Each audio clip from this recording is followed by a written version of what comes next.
Clemson laid the wood as on Wake Forest's as. Welcome into Wire to Wire. He's Cole Bryson. My name is Diesel, and the Clemson Tigers were victorious in a rout on Saturday in Winston-Salem. Not really unexpected, right? Like that, they kind of just rolled over and showed their bellies to Clemson.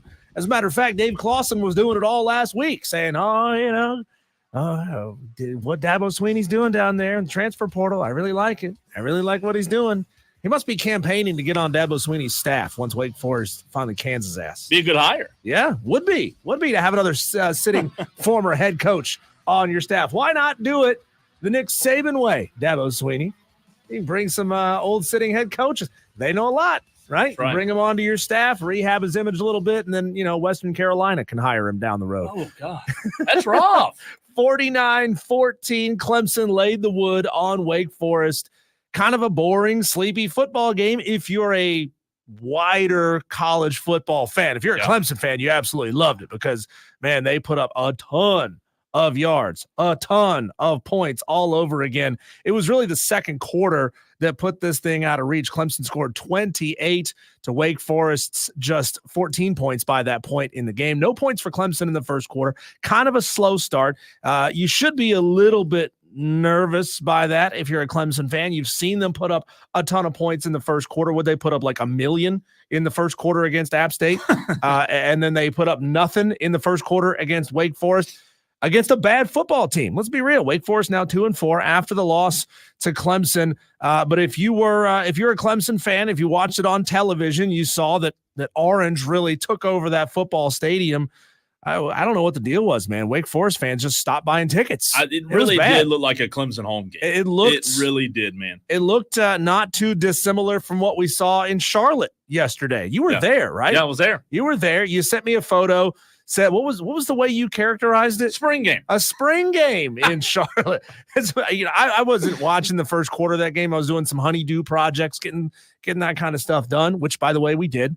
My wife Ashley made me finish off the bathroom. We had a flood in our bathroom like a year and a half ago when we went on our honeymoon. When we came back, the toilet had just like released all of the water in the tank and flooded the room, and we had to change everything and pull all the flooring out and pull the quarter round off and pull the trim off. And it's been sitting like that for like 2 years. Does anybody else have projects like that? They just can't get done. It was literally a half hour's worth of work to get it done. And it had been sitting unfinished for over a year and a half. We got it done. And so did the Clemson Tigers against the Wake Forest Demon Deacons on Saturday. A blowout win. Fourth time this season, Clemson has scored at least 40 points. Fourth time this season, Clemson has put up 500 yards of offense. They've done it now in back-to-back games twice this season.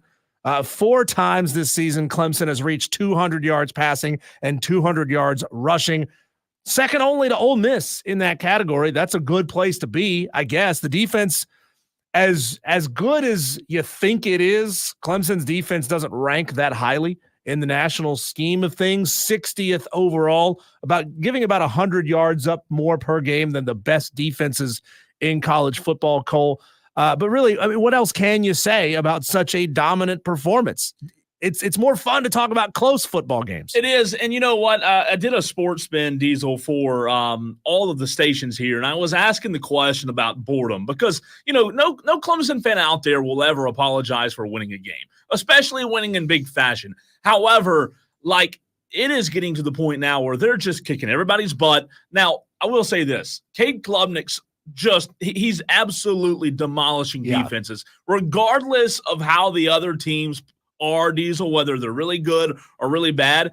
You've got to be, if you're a Clemson fan, you've got to be excited about Cade's ability to continue to get better, protect the football, and we all know that the ACC is trash. We all know that Clemson will eventually play somebody good again. So as you see them, as you see them demolish these ACC opponents, Diesel, if you're a Clemson fan, obviously you want to win the game. But I think more importantly than winning the game, you want to get to the point to where you've hashed everything out. You've gotten all the right buckets, all the right buckets organized the right way to where you're putting the right stuff in the right buckets. You're calling the right plays. Mm-hmm. You're able to execute the way you want to execute so that when you do play somebody with a pulse, you have the confidence, you have the ability to draw from. That's where Clemson is right now. They're demolishing bad teams, and you can't say that it's overly impressive.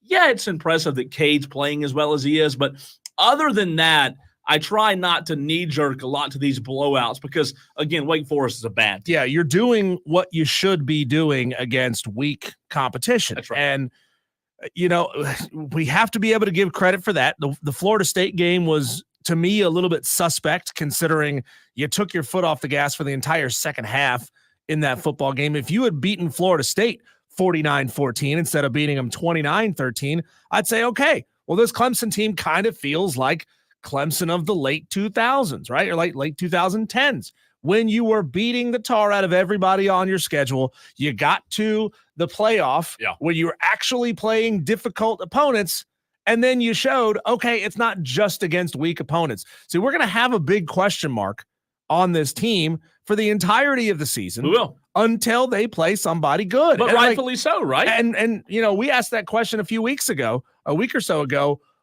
At what point can Clemson actually get out from underneath that Georgia loss? And I know somebody's already starting to type, how dare you bring that back up again? Can't we get over that? Yeah. Can't we move? No, we can't move past that until you can prove that you can do it to a team that's even remotely on the same level as Georgia. So to me, it's not until South Carolina or the playoff after that, because we think there's a pretty good shot you're going to make playoff at this point. Then you can get out from underneath that Georgia loss. Until then, putting up 50 burgers on Wake Forest doesn't mean anything. Well, if you're a Clemson fan, Diesel, you've got to hope and pray that what you're seeing is not just demolition, not just demo jobs. You've got to hope and pray that your team's actually getting better and better every week, right? Because you and I both know Clemson can continue for 6 more weeks to squash crappy ACC opponents. But if you're a Clemson fan, obviously you want to win those games, but you've got to hope that you're getting better in a way that when you do play a Georgia-like team, a South Carolina, who right now, the 14th of October, it looks as if the South Carolina-Clemson game will be a big test defensively for Clemson. Right now, again, things could change, but you don't want to just continue to go out there like a daisical and just get so comfortable beating teams like this and think it's going to happen to everybody. Because this shellacking 49-14 over Wake Forest, that's not going to happen if you're playing teams with a pulse. Well, this is part of what has concerned me about Clemson since the beginning of since the App State game and beyond. Yeah. Can they actually be in a dogfight with a team down the stretch? Cade Klubnik had been taken out early from the App State game. He had been taken out early in the NC State game, I think. Stanford, I think he was taken out early in that one. What happens when we're in more like a 24-20 dogfight against a really good defense? Can they perform at that level then? It's easy to play loose when you're already up 3 touchdowns. And the question, Diesel, is there anybody right now that you believe and that I believe in the ACC that can provide that test? Miami included. Is there anybody in the ACC that we think can give Clemson a 24-20 type game, a dogfight down the stretch kind of game? Because I'm just going to be quite frank. I don't know that there is. Miami's probably the only team that I would say is going to give Clemson a fight. But right now, I'd say Clemson's going to be better. Clemson looks better right now than Miami. I'm scrolling down the current defense rankings in college football. And I'm trying to compare this side by side with teams that are on Clemson's schedule to go. Boston College has a good defense, not on the schedule.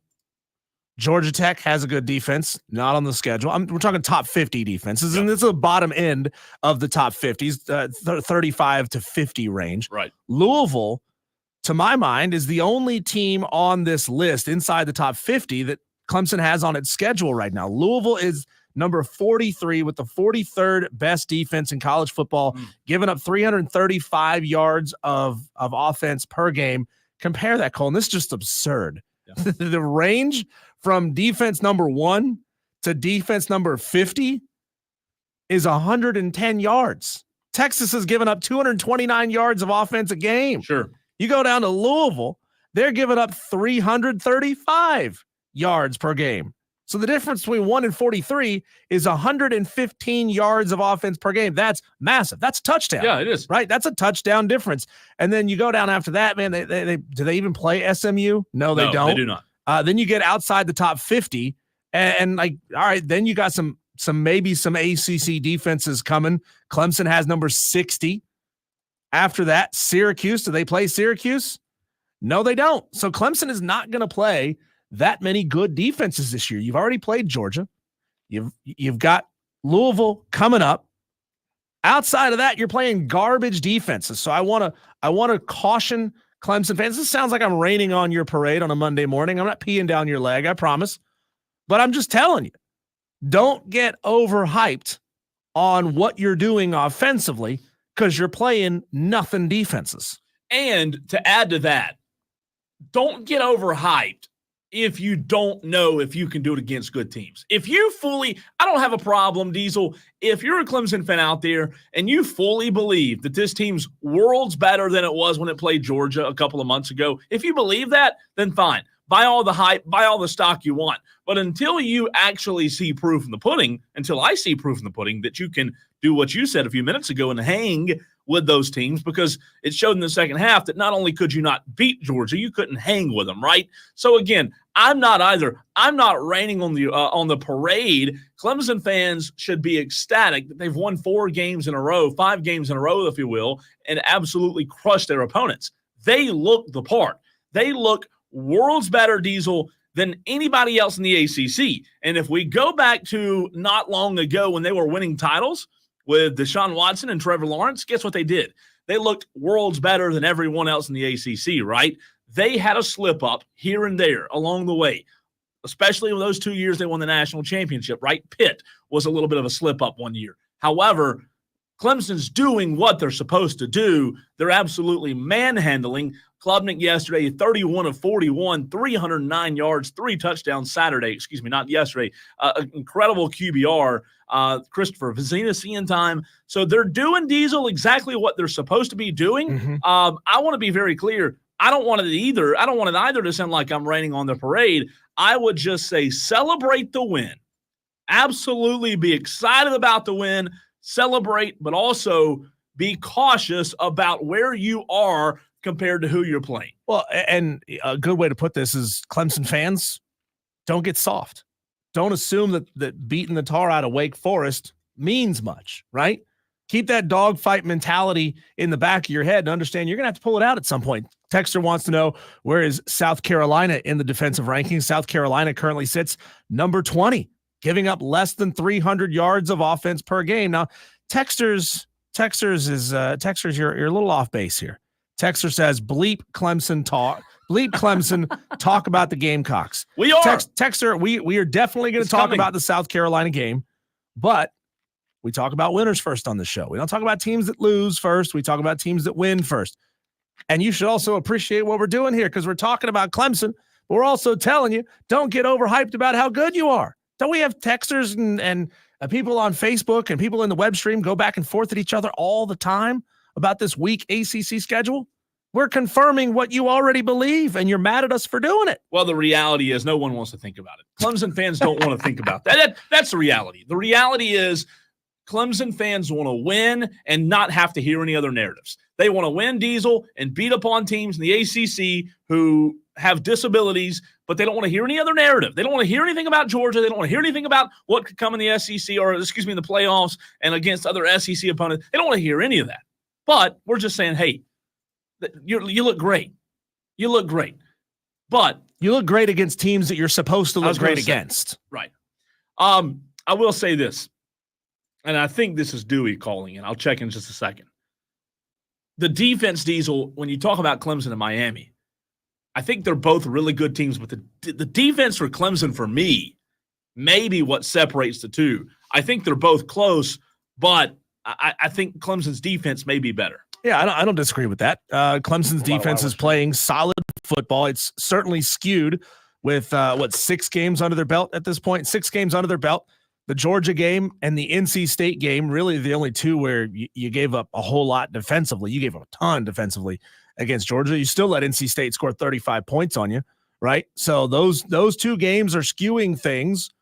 But outside of that, you gave up garbage time points to give App State 20 points. You gave up 2 touchdowns against Stanford, not 2 touchdowns against Florida State, 2 touchdowns against Wake Forest. The defense is playing good against the competition that you're playing against outside of Georgia. Sure.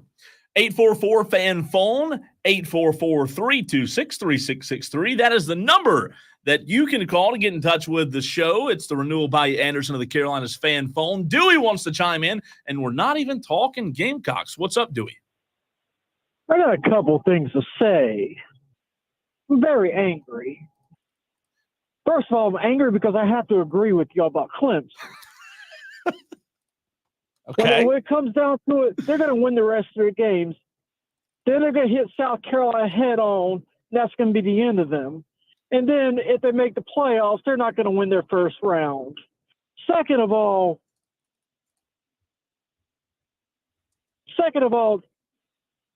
Get the words out. Sound it out. I got one comment about South Carolina. They're so disappointing. They don't want to win. They had hundreds of opportunities to win that game. I broke my TV because they fumbled the ball and ruined the game. I threw a glass at my TV. Oh, God. Dewey, you got to control your anger. You can get a new one for like $250. I was very angry. They should have won that game. And that kicker should be fired. Thanks, Dewey. No, I am fascinated to see the Dylan Stewart versus Tristan Lee matchup, the Dylan Stewart versus Blake Miller matchup. Dylan Stewart is a monster. Yeah. He's a problem. And Clemson's going to have to figure out a way to deal with a guy with that much athleticism on the other side of the football because they're just not dealing with that in the ACC. While we're on the subject, and I'll answer as well, but I want to hear from you, Diesel, as well as the Tolos who are griping and you know what about Clemson right now and us, being realistic. If they played today, who do you think would win, South Carolina or Clemson? Oh, played today. I think Clemson wins, but it's close. Very close. Yeah, I don't have a whole lot of qualms about defense about Clemson being able to put up yardage. Yeah, and being able to put up points. You certainly wouldn't be scoring 40 plus points on them, but maybe 35. I'd say Clemson 35, South Carolina 21. They played today. Yeah, if they played today, I think it'd be close. South Carolina's defense is just so inconsistent. Yeah, and we'll get into it later on in the show. The offense looked decent, looked pretty good against Alabama. Just stark difference from what we saw last week against Ole Miss. But what performance are you going to turn in on a week in, week out basis? We don't know. I think it'd be somewhere in the 8 to 9 point range if they played today. Tiger Pal Rachel says, I hear what you're saying, but don't treat us like Notre Dame. Getting in the playoffs and getting clobbered. Georgia game was bad, but I feel like the offense has turned a corner. We shall see. And to your point, Tiger Pal Rachel, we shall see. That's what we don't know, right? And that's why we're having the conversation. We don't know if the offense has truly turned a corner, do we? How? Okay, if you say yes, it has, then how? How do you know? Yeah. How do you know? Until they play a good defense. Okay. Can Cade Klubnik do it against great defenses? Why is that unfair? I mean, yeah. I don't understand why that's unfair to have the conversation. JT and Greer says if they played right now, it would be 24-21 South Carolina over Clemson. Again, I asked the question if they played right now today. JT and Greer says Carolina by 3. I'll tell you what, it's fascinating. And again, Diesel and I, our intent is not to rain on the parade. We're just providing a point, Clemson fans. And I know a lot of you upset on the text line about the conversation we're having. But the reality of it is, you talk about turning the corner, you got to know. And we have a whole segment coming up at 5 o'clock for Overreaction Mondays. Yeah. So we're not going to just start the show and say, Clemson's going to the title game, because then all you angry birds would show up on the text line and say, you homers. Then we keep it realistic, and you're like, we don't want to hear about this at all. In this market, you can't please anyone. No, you can please 50% of the audience. You're going to piss the other one off. That's just part of it. All right. AP top 25. The AP poll has been released. I do have issue with where a few teams are. We'll get your thoughts next.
going to get to South Carolina and Alabama at 4 p.m. So you Gamecock fans, hang around. We're coming to you. We promise. We're not going to leave you out of the conversation. Diesel and I have no intent of leaving the Gamecock fans, leaving them out, making them feel lonely. Here's where Gamecock fans are today. You're angry that you lost, but you're waiting for us to tell you how good you are in that loss. Did I nail it pretty close? Tell us that we're good, please. I did think I thought they played well. So we'll get to that. We'll get to that. Diesel, the top 25 AP poll has been released, and Clemson Tigers, we talked about it during the break. We'll get to them, but no movement. Yes, you absolutely beat the brakes off of your opponent this weekend, but you did not move in the AP poll. Entering the 25, Diesel. Entering the top 25, Army and Navy. Love it. How about that? Love it. Army 6-0, Navy's 5-0. So Navy comes in at 25. Michigan out of the Big Ten is 24. So they did put Michigan between the two, but Army and Navy 23 and 25.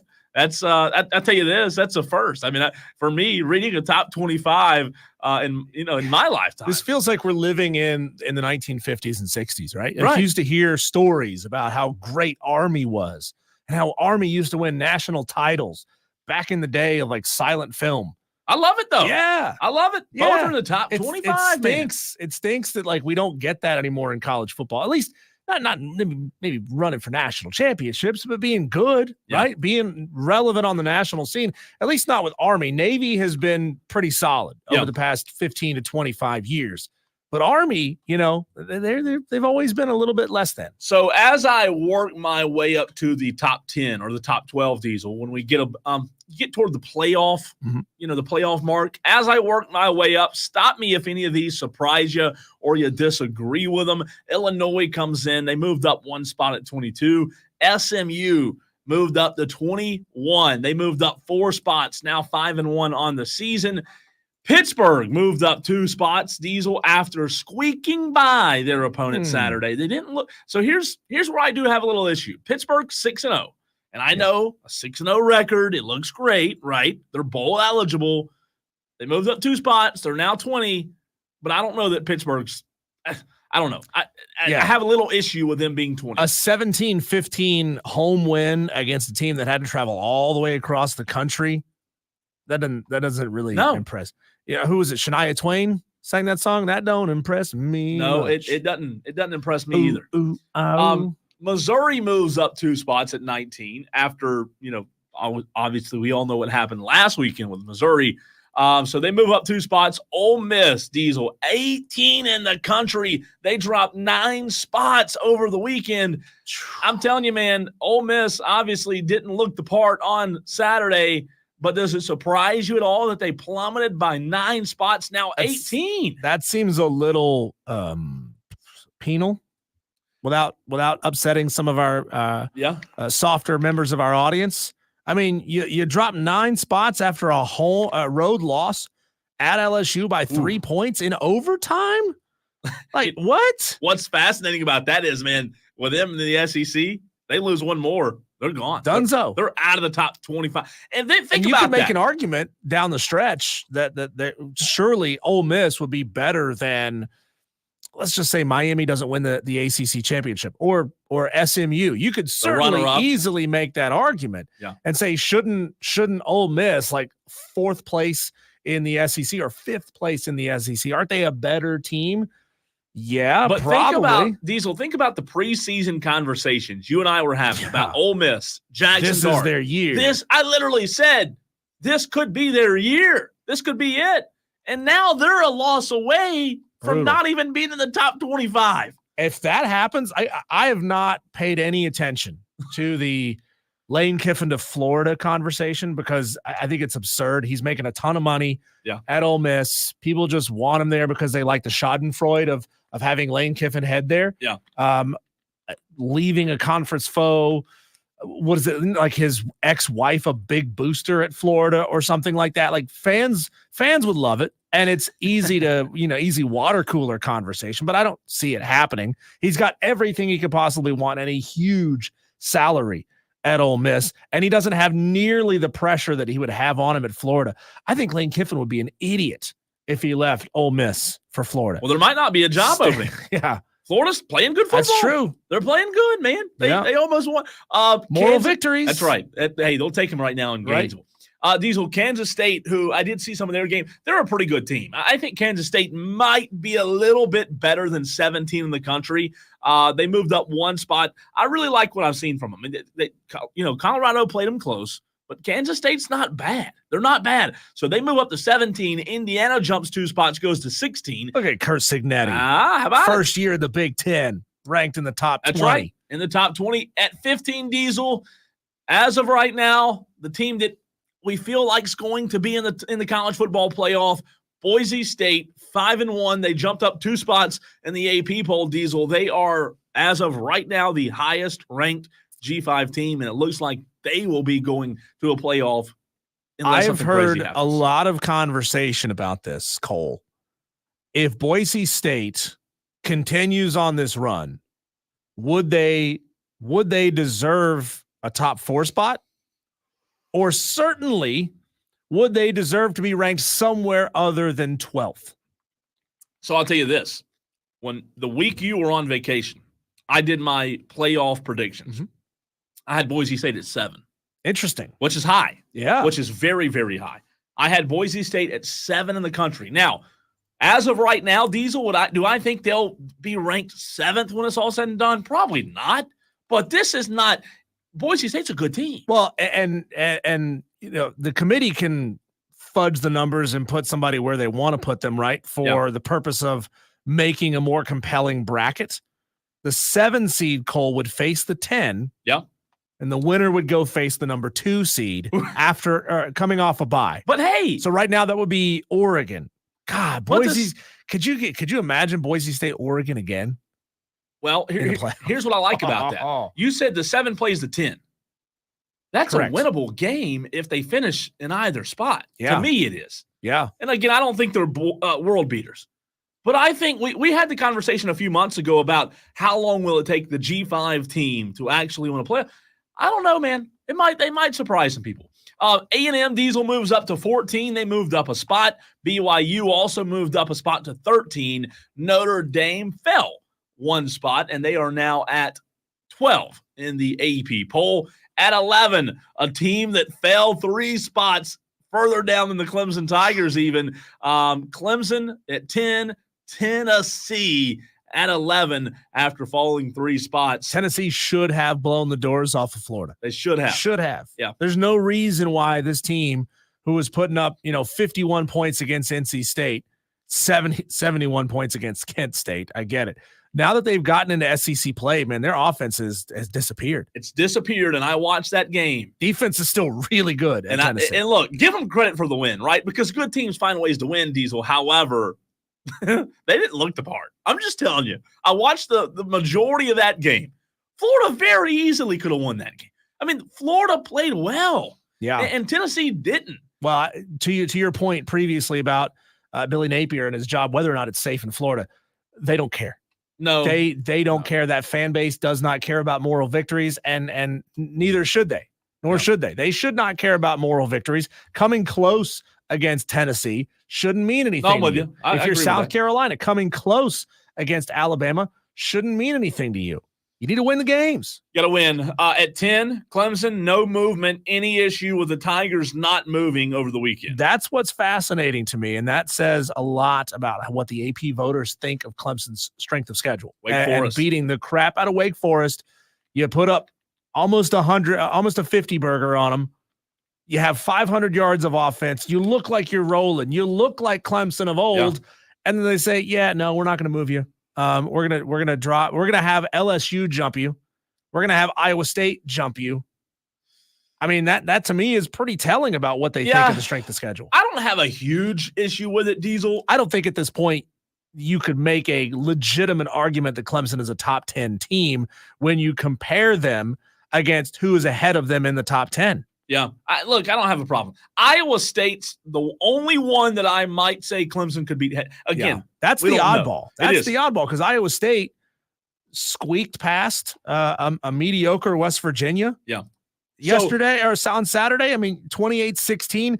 They're saying that 28-16 win over a now 3-3 West Virginia. They were 3-2 at the time before they played.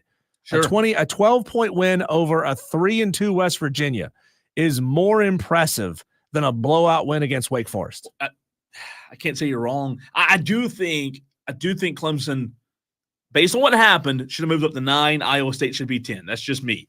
Iowa State's 9. They moved up 2 spots. LSU Diesel is at 8 in the country. In the AP poll, they moved up 5 spots, as they should, right? You beat Ole Miss. You move up. You're 5-1. You look really good. Garrett Nussmeier is showing that he might be one of the best quarterbacks in the country. Everybody's talking about all these other guys, but Garrett Nussmeier's like, hey, don't forget about me. I'm legit, and he is. Bama, no movement, 7. Miami, no movement, 6. Georgia, no movement, 5. Ohio State dropped 2 spots. So that was my favorite game of the weekend. Great game. Oh, God, it was so good. And we're going to talk a lot about that game in the next segment of the show. Diesel, this shows you what they think of Oregon because Ohio State only dropped to 4. Texter says, hell no to Boise State in the top 8. Schedule to be priority.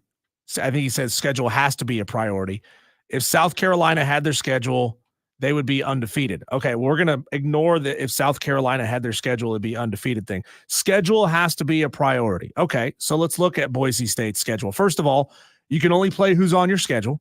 You can try to schedule as hard as you can out of conference, but eventually you get into conference play and who's on your schedule is on your schedule. There's no change. It's not like they can flex a game in the middle of the season, which that might be an interesting thing to look at in the future, because I know some conferences in college basketball are doing that with mid-season tournaments. For example, the Sun Belt and the MAC has an early season and a mid-season showdown where you play a team like, let's say Georgia Southern would play NIU early in the season.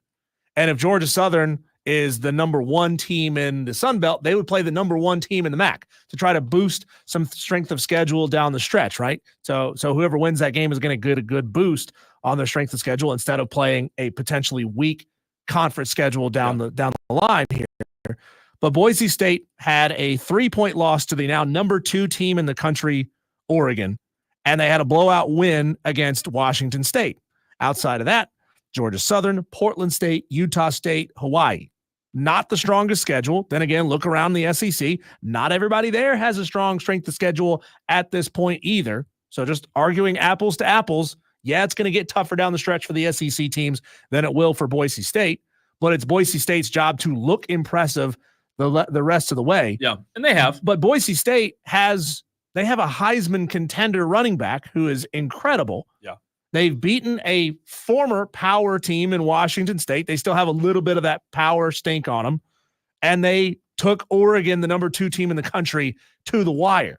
So don't discount just because you're helmet scouting, Texter. Don't be guilty of helmet scouting. We don't tolerate that around here, okay? At number 3, Penn State, they moved up 1 spot. They're 6-0 in the Big Ten. Oregon moved up a spot. They're number 2 in the country. And then no movement at the very top where Texas lies in the SEC. So again, if the playoff were today, it'd be Notre Dame, Tennessee, Clemson, Iowa State, LSU, Alabama, Miami, Georgia, Ohio State, Penn State, Oregon, and Texas. I said if the playoff were today, let me back up. If the season ended today, that would be the final 12. So those are the top 12 in the country because 4 doesn't matter anymore. We have to go to 12. So I do think the AP poll is just about right here. The only thing I would say, Iowa State, Clemson, I would swap the 2. Yeah. Diesel. However, not a ton of issue. The Ole Miss drop to 9 spots. It's intriguing. It's tough. But I think for the most part, I think you're looking at Texas, Oregon, and I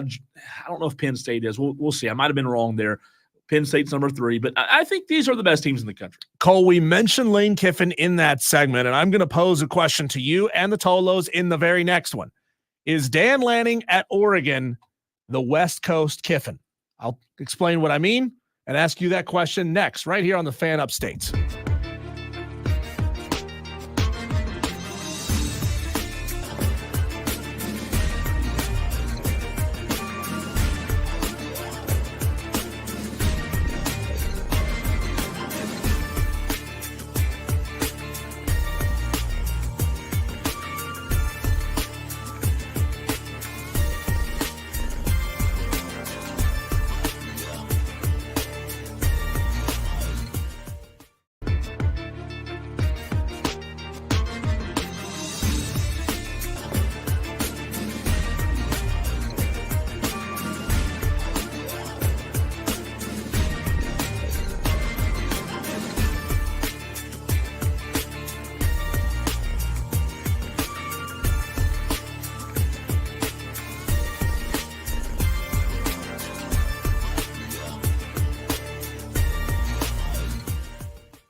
Who's it gonna be?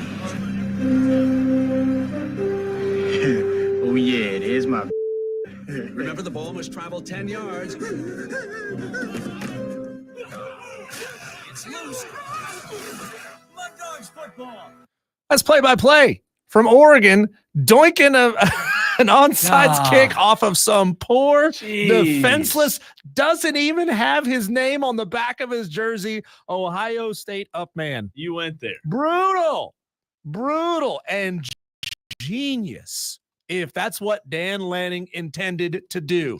Is Dan Lanning the West Coast Kiffin? I say yes, he is, because Lane Kiffin has been accused several times this year, especially a lot by South Carolina Gamecock fans, of trolling and or cheating to slow the game down when their team is on defense. We all saw that South Carolina Ole Miss game where like 1 million guys went down and needed some medical treatment out on the field, Cole.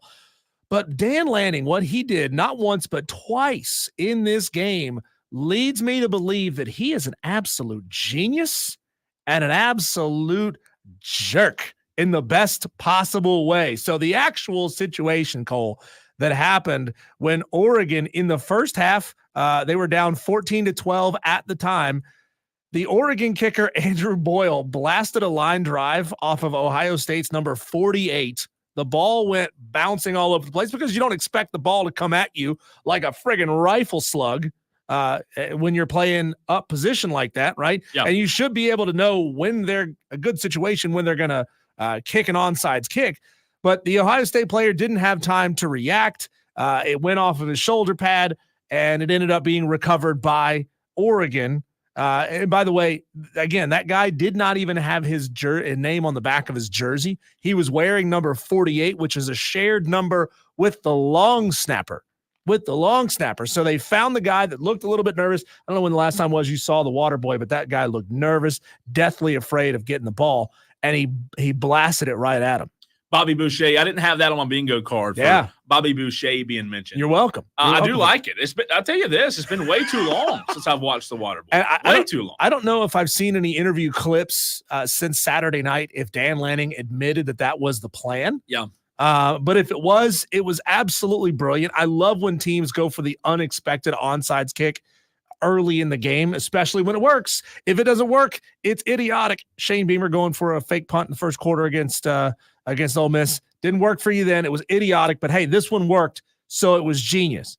And then, Cole, this might be the most diabolical one. Again, if Dan Lanning intended for this to happen. There were 10 seconds to go on the clock. Ohio State ball. They're driving. And then Oregon gets called for an illegal substitution. Too many men on the field. It cost the Oregon Ducks 5 yards, but it also took 4 seconds off the clock. I like it. The clock went from 10 down to 6. And then obviously Ohio State's quarterback didn't understand the down and distance and didn't understand the time situation. He slid with no time left on the clock.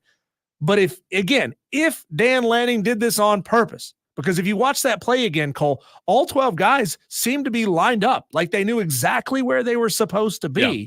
None of them were trying to get off the field for a substitution. And like the ball was snapped while they were still 1.5 yards into the field of play. They all looked like they thought they were supposed to be out there. And if that was a troll move, it's friggin' genius. So you trade 5 yards for 4 seconds. You compare the two, Lane Kiffin and Dan Lanning, correct, because of their personality. Yeah. I'll tell you, I think Dan Lanning's a better coach. Oh, God, yeah. I think he's a much better coach. Now, Lane Kiffin's a very good coach. Just because Lane Kiffin hasn't won it all, or gotten to the mountaintop yet, I'm not discrediting what Lane Kiffin's done. However, I think Dan Lanning is a football genius.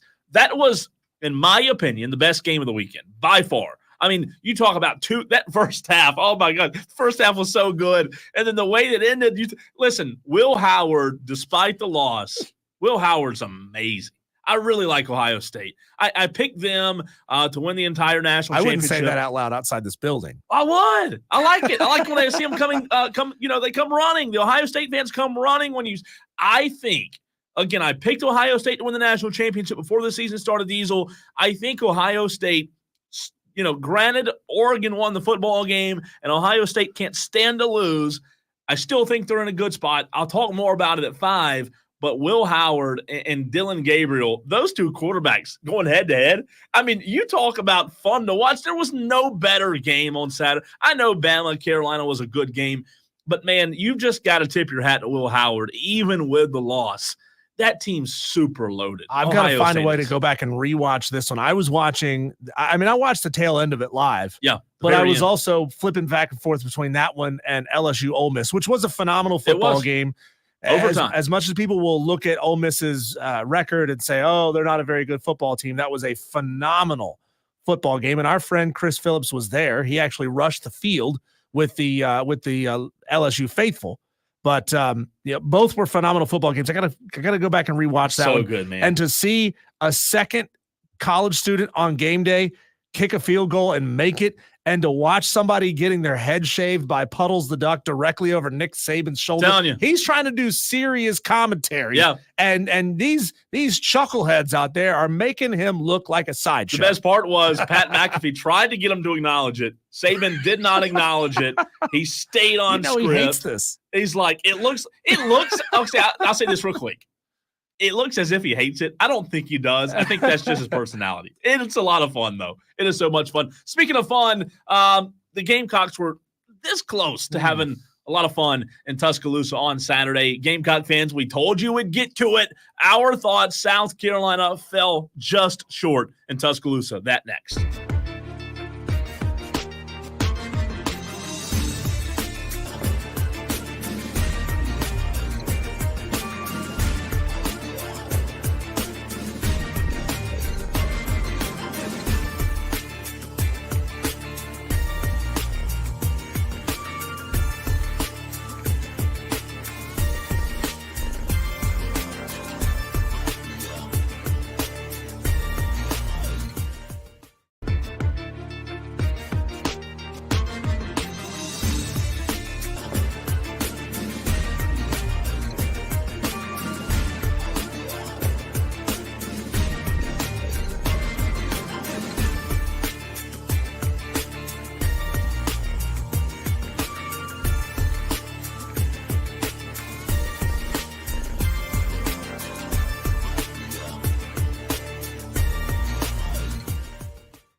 I know there's no moral victories in Columbia, South Carolina. The Gamecocks don't want to talk about moral victories. However, I do want to say I was impressed. We, on Friday, Diesel, you and I was at Gaffney High School. You were here in the Ingles Market Studios. We talked about South Carolina. I said on these airwaves that I do think South Carolina has a better chance than a lot of people are giving them credit for. People on the stream, texters, you, Madcraft, I'm looking at you. You said, hey, can we move on to the next subject? South Carolina doesn't have a chance against Alabama. Mm-hmm. I mean, literally, those were y'all's words, Tolos. You said it on Friday. And I just said, hey, I don't think they're going to win. However, I do think they have a much better shot than a lot of people are giving them credit for. Diesel, South Carolina on Saturday, 27-25, final score, Alabama on top. Lenora Sellers outplayed Jalen Milroe. Raheem Sanders outplayed Jam Miller. The Alabama receiving corps was a little bit better than Carolina's, but for the most part, you look at that game, you look at the statistics, and you look at what you watched on Saturday as the Gamecocks went toe-to-toe with Alabama. I don't want to give out moral victories. However, I will say I was very impressed. You and I believe you asked me the question on Friday, Diesel. What happened if they didn't cover? I said they've got to keep it competitive. They did. I was very impressed from what I saw South Carolina do against Alabama. They're not there yet. They've got to get over that hump and start beating those teams. But I want to give credit where credit's due. South Carolina showed up. Well, I think one of the biggest errors that the AP voters made this week is they did not downgrade Alabama at all. Kept them there at number 7 after a close home victory against South Carolina. I don't want to take anything away from South Carolina because you played a pretty good football game on Saturday. Yeah. But this Alabama is not Alabama of old. This Alabama should be around 12 or 13 today, but they find themselves stuck right there at number 7. I think that's the biggest fault of the AP top 25 voters not downgrading Alabama. I was listening to this game as I was driving up through the mountains of North Carolina on Saturday, had some other obligations that I had to deal with.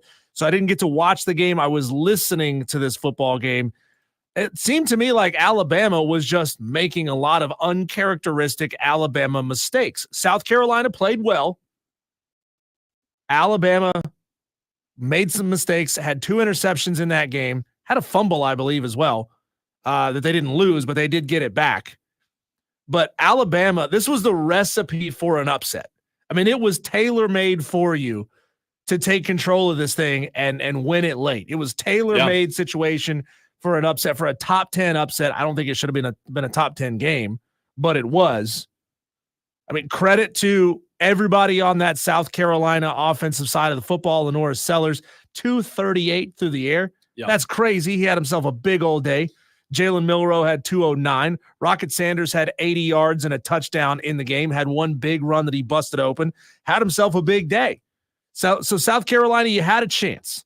You had a real chance late to get this one done. I'm gutted for you that you didn't make it happen. You should have. You should have, because this is as gettable as Alabama is going to be for a long time. Well, you think so. I think so as well. I don't think they're going to decline or regress, rather. However, going into the game, if I would have told South Carolina Gamecock fans, look, you're going to have more first downs than Alabama. You're going to have more total yards. You're going to have more passing yards. You're going to have to run the football better. And in fact, you're going to have less penalties than Alabama. Penalties weren't a huge problem Saturday. They had 6 for 49. If I would have said all of those things, Diesel, South Carolina fans would have lined up. They would have absolutely taken it because it sounds like they should have had a shot. However, guess what? You had 2 more turnovers than Alabama. You, South Carolina, cannot win in the SEC, and you especially can't win on the road in the SEC. If you go on the road and you turn the football over 4 times, yes, Bama turned it over twice, 2 interceptions. I get that. But you fumbled 3 times. You cannot win. I don't care what people say. Lenoris didn't have a great game. Look, I don't put this on Lenoris. I put this on the simple fact of In the SEC, you can't turn the ball over 4 freaking times, and you did. Well, and you lost. We have the debate over, is it the player or is it the scheme? I think for Jalen Milroe, it 100% proves that scheme makes a tremendous difference. Halfway through the season, Jalen Milroe is sitting at just about half of the yardage that he had last year in 2023. But he's got 4 interceptions already on the season. He only threw 6 last year. And that was with the playoffs too, right? So Alabama has got a big time problem with its scheme. Jalen Milroe, at least with his decision-making, seems to be regressing. He does seem to be regressing in a way. But I asked the question to South Carolina Gamecock fans out there today. I want to hear Alabama didn't make the playoff last year. I misspoke there. I want to ask this question, Diesel. When it comes to South Carolina, Gamecock fans, who do you put more blame on? Who do you think should take the most blame for the South Carolina loss? Because I saw a lot of people on social media blaming Lenora Sellers. I saw a lot of people on social media blaming Dow Loggins. But I just said a minute ago, 4 turnovers, you can blame who you want. So I ask you, Gamecock fans, and I have some Shane Beamer audio in just a second that I'll get to, Diesel. But Gamecock fans, who gets the most blame? Because regardless of if you want to or not, when you lose a game, especially in the SEC, somebody's got to get the blame. If it's Shane Beamer, that's okay. If it's Dow Loggins, whoever you want to place the blame on, who do you think deserves the most blame? I don't think Lenora Sellers was a game changer on Saturday. I think he did his part. He only turned the ball over 1 time. Obviously, if he could have been perfect, South Carolina fans would have taken that. But I go back to Bama. What, to your point, Diesel? They're gettable. Vandy showed that they're gettable.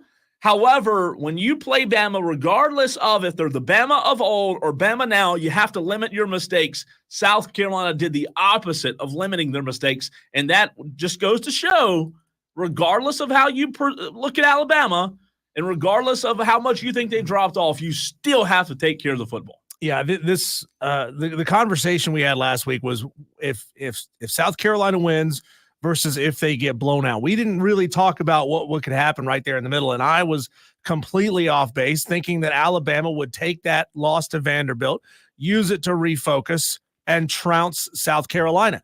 I was 100% wrong. Yeah. I was 100% wrong about this team because I don't know which South Carolina team is going to show up week in and week out. If you had put up 21 points against Ole Miss, I would say, yeah, there's a real chance this South Carolina team beats this Alabama team.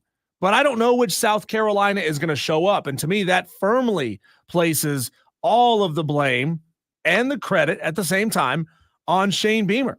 Can you or can you not get your team ready for the biggest games? They could not get them ready for the home game against Ole Miss. Somehow they could get them ready for a road game against Alabama. I don't know where the personality of this team is, right? Yeah. Are you going to play mistake-ridden football? Are you going to play clean football? Are you going to get blown out?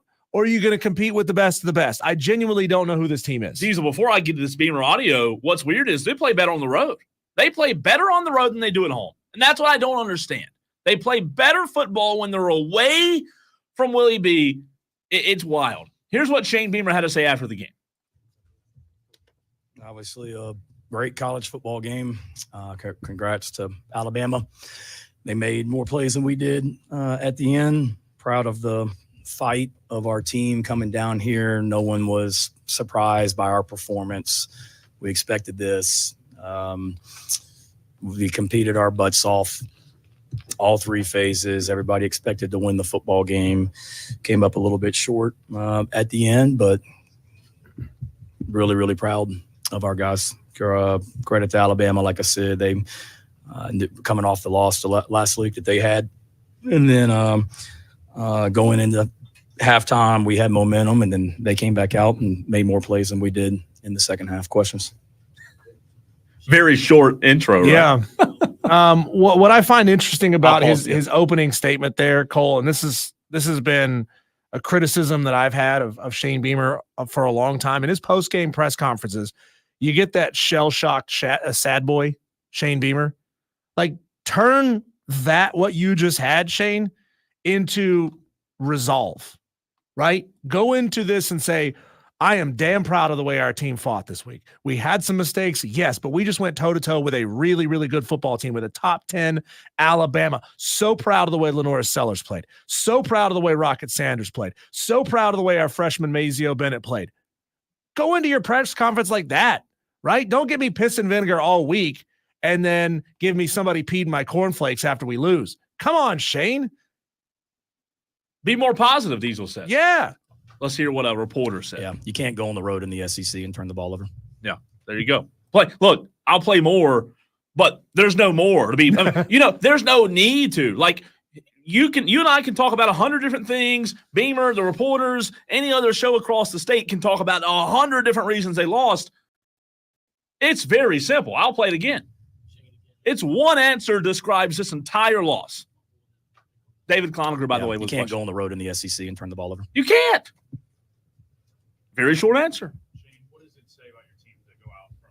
Here's Jack Veltri of Gamecock Central. It says that every week's different, and it's, people can put lines as what they want, talk about us how they want to talk about us. It's amazing to me from Kentucky. The way we performed, the perception of our team was really, really high. And then we had a crappy performance last Saturday. And all of a sudden the narrative is we ain't worth a crap. And that's not the case. We had a bad game last week. We played bad. We performed bad. We coached bad against Ole Miss. It doesn't mean we were a bad team. So we expected to win this game. Nobody was like coming in here at halftime doing cartwheels because we were in a tight game with Alabama. We expected that because we have a good football team. Life in this conference is really, really hard. And there's really good teams you play week in, week out. So it says that we have a good team that competes their asses off, excuse my language, kids. And that's what we did today. And came up a little bit short. It says we had a bad day last week that we regrouped from because we got a bunch of fighters in that room that love to compete and love to work. And I hurt for them. And that's what I told them in the locker room, Jack, is I've hurt for them because we're sick of this feeling. And they work too hard during the week to come in here on Saturdays and feel like that in that locker room across that wall right there as well. Diesel, here's where I was wrong. I thought that what we saw against LSU, right? The gut feeling of being able to go win that game and the feeling of South Carolina Diesel being so close to victory, right? We talked about it after it happened. They were so close. I was wrong here. I thought that what that team took from the LSU game would be enough to translate somewhere down the road into a victory because of the terrible feeling they had. I thought that at some point in the fourth quarter against a good team, they would pull from what happened against LSU and overcome the obstacle that was in front of them. And I thought it may be Saturday as I was watching. I was wrong. Now they've had 2 games in a row. Throw the Ole Miss game out. 2 games, LSU and Alabama, where you had a chance to win. And Diesel, imagine if at the end of the season you could have looked back and said South Carolina beat LSU and Alabama in the same year. Yeah, I was just listening to that, and all I could hear in my head was REM's "Everybody Hurts." I really hurt for these guys. No, Shane, tell us how you're going to fix it. Tell us how you're going to. I understand it's a post-game press conference. I get it, right? His words, the way he speaks is not the way I would want him to speak. But then again, I'm thinking about it 3 days later after I've had more time to process. So it's different than dealing with it immediately after when you're that close to the program, when you are the head of that program. Shadow of Death Valley on YouTube, trying to pick at that scab. I see you, Shadow of Death Valley. Says, I heard Ray Tanner already approved the budget for a bigger moral victory trophy case in Columbia. Crying Shane is racking them up. Racking them up, says taking Shadow shots of Death Valley. Mad Crab says, y'all remember when y'all were blaming Cade Klubnik for fumbling so much? I do. Yeah, it's the ball carrier's problem for fumbling. What are you talking about? Yeah, what do you mean? I think as the ball carrier, it is your responsibility to take care of the ball.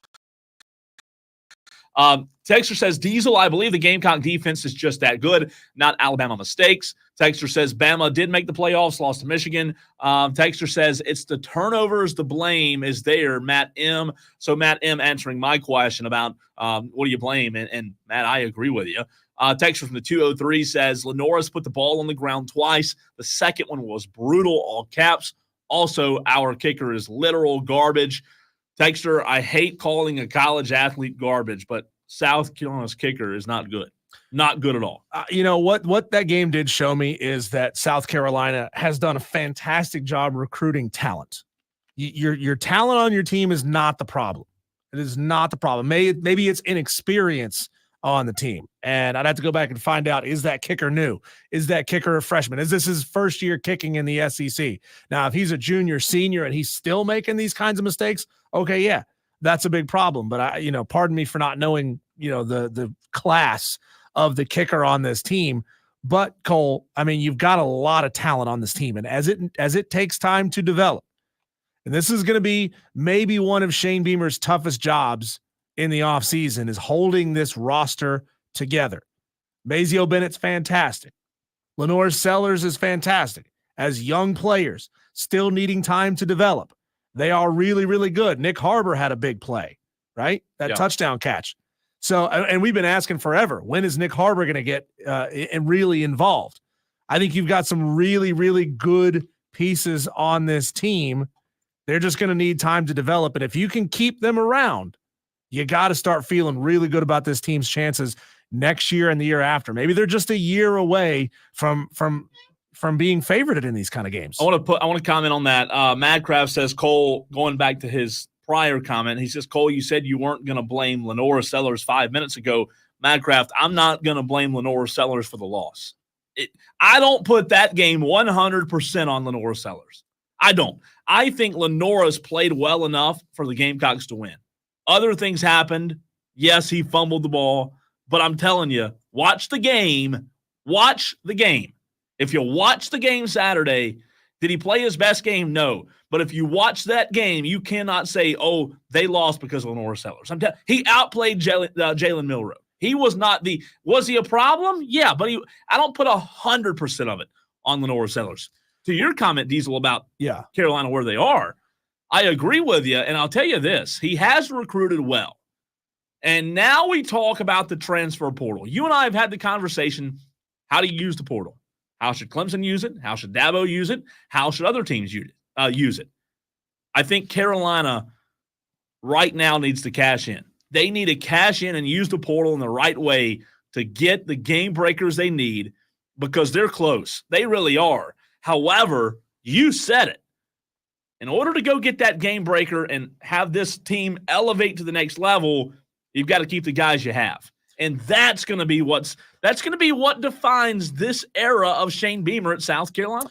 Yeah, and this whole thing comes down to basically Alabama made more plays in the fourth quarter than South Carolina was able to. Jalen Milroe, he had his touchdown early in the fourth quarter.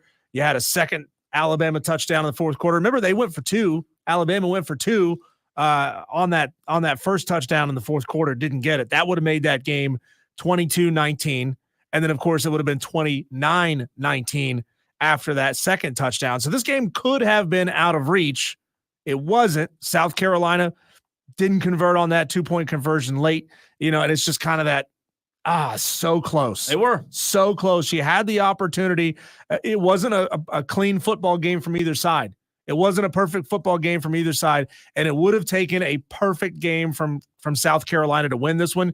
You played a really good football game, but it wasn't perfect, and that was the difference. Yep, it was. Again, to put a bow on it, I don't put it all on the Norris. I think that if you go back and watch, South Carolina had opportunity after opportunity after opportunity to win that game.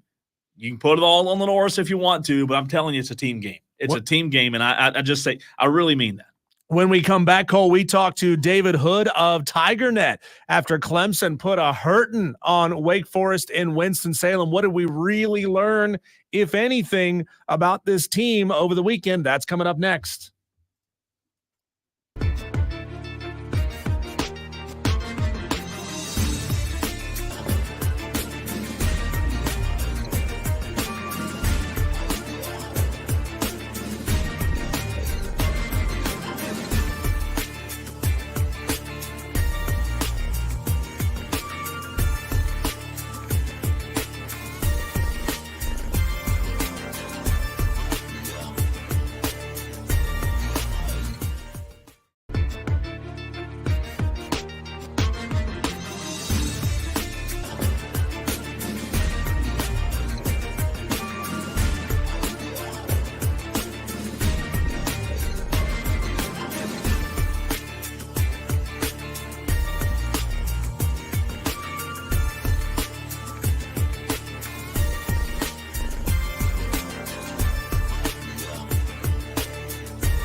Clemson had themselves a big old day on Saturday, taking the very easy 49-14. Well, I don't want to call it easy because winning in college football is never easy.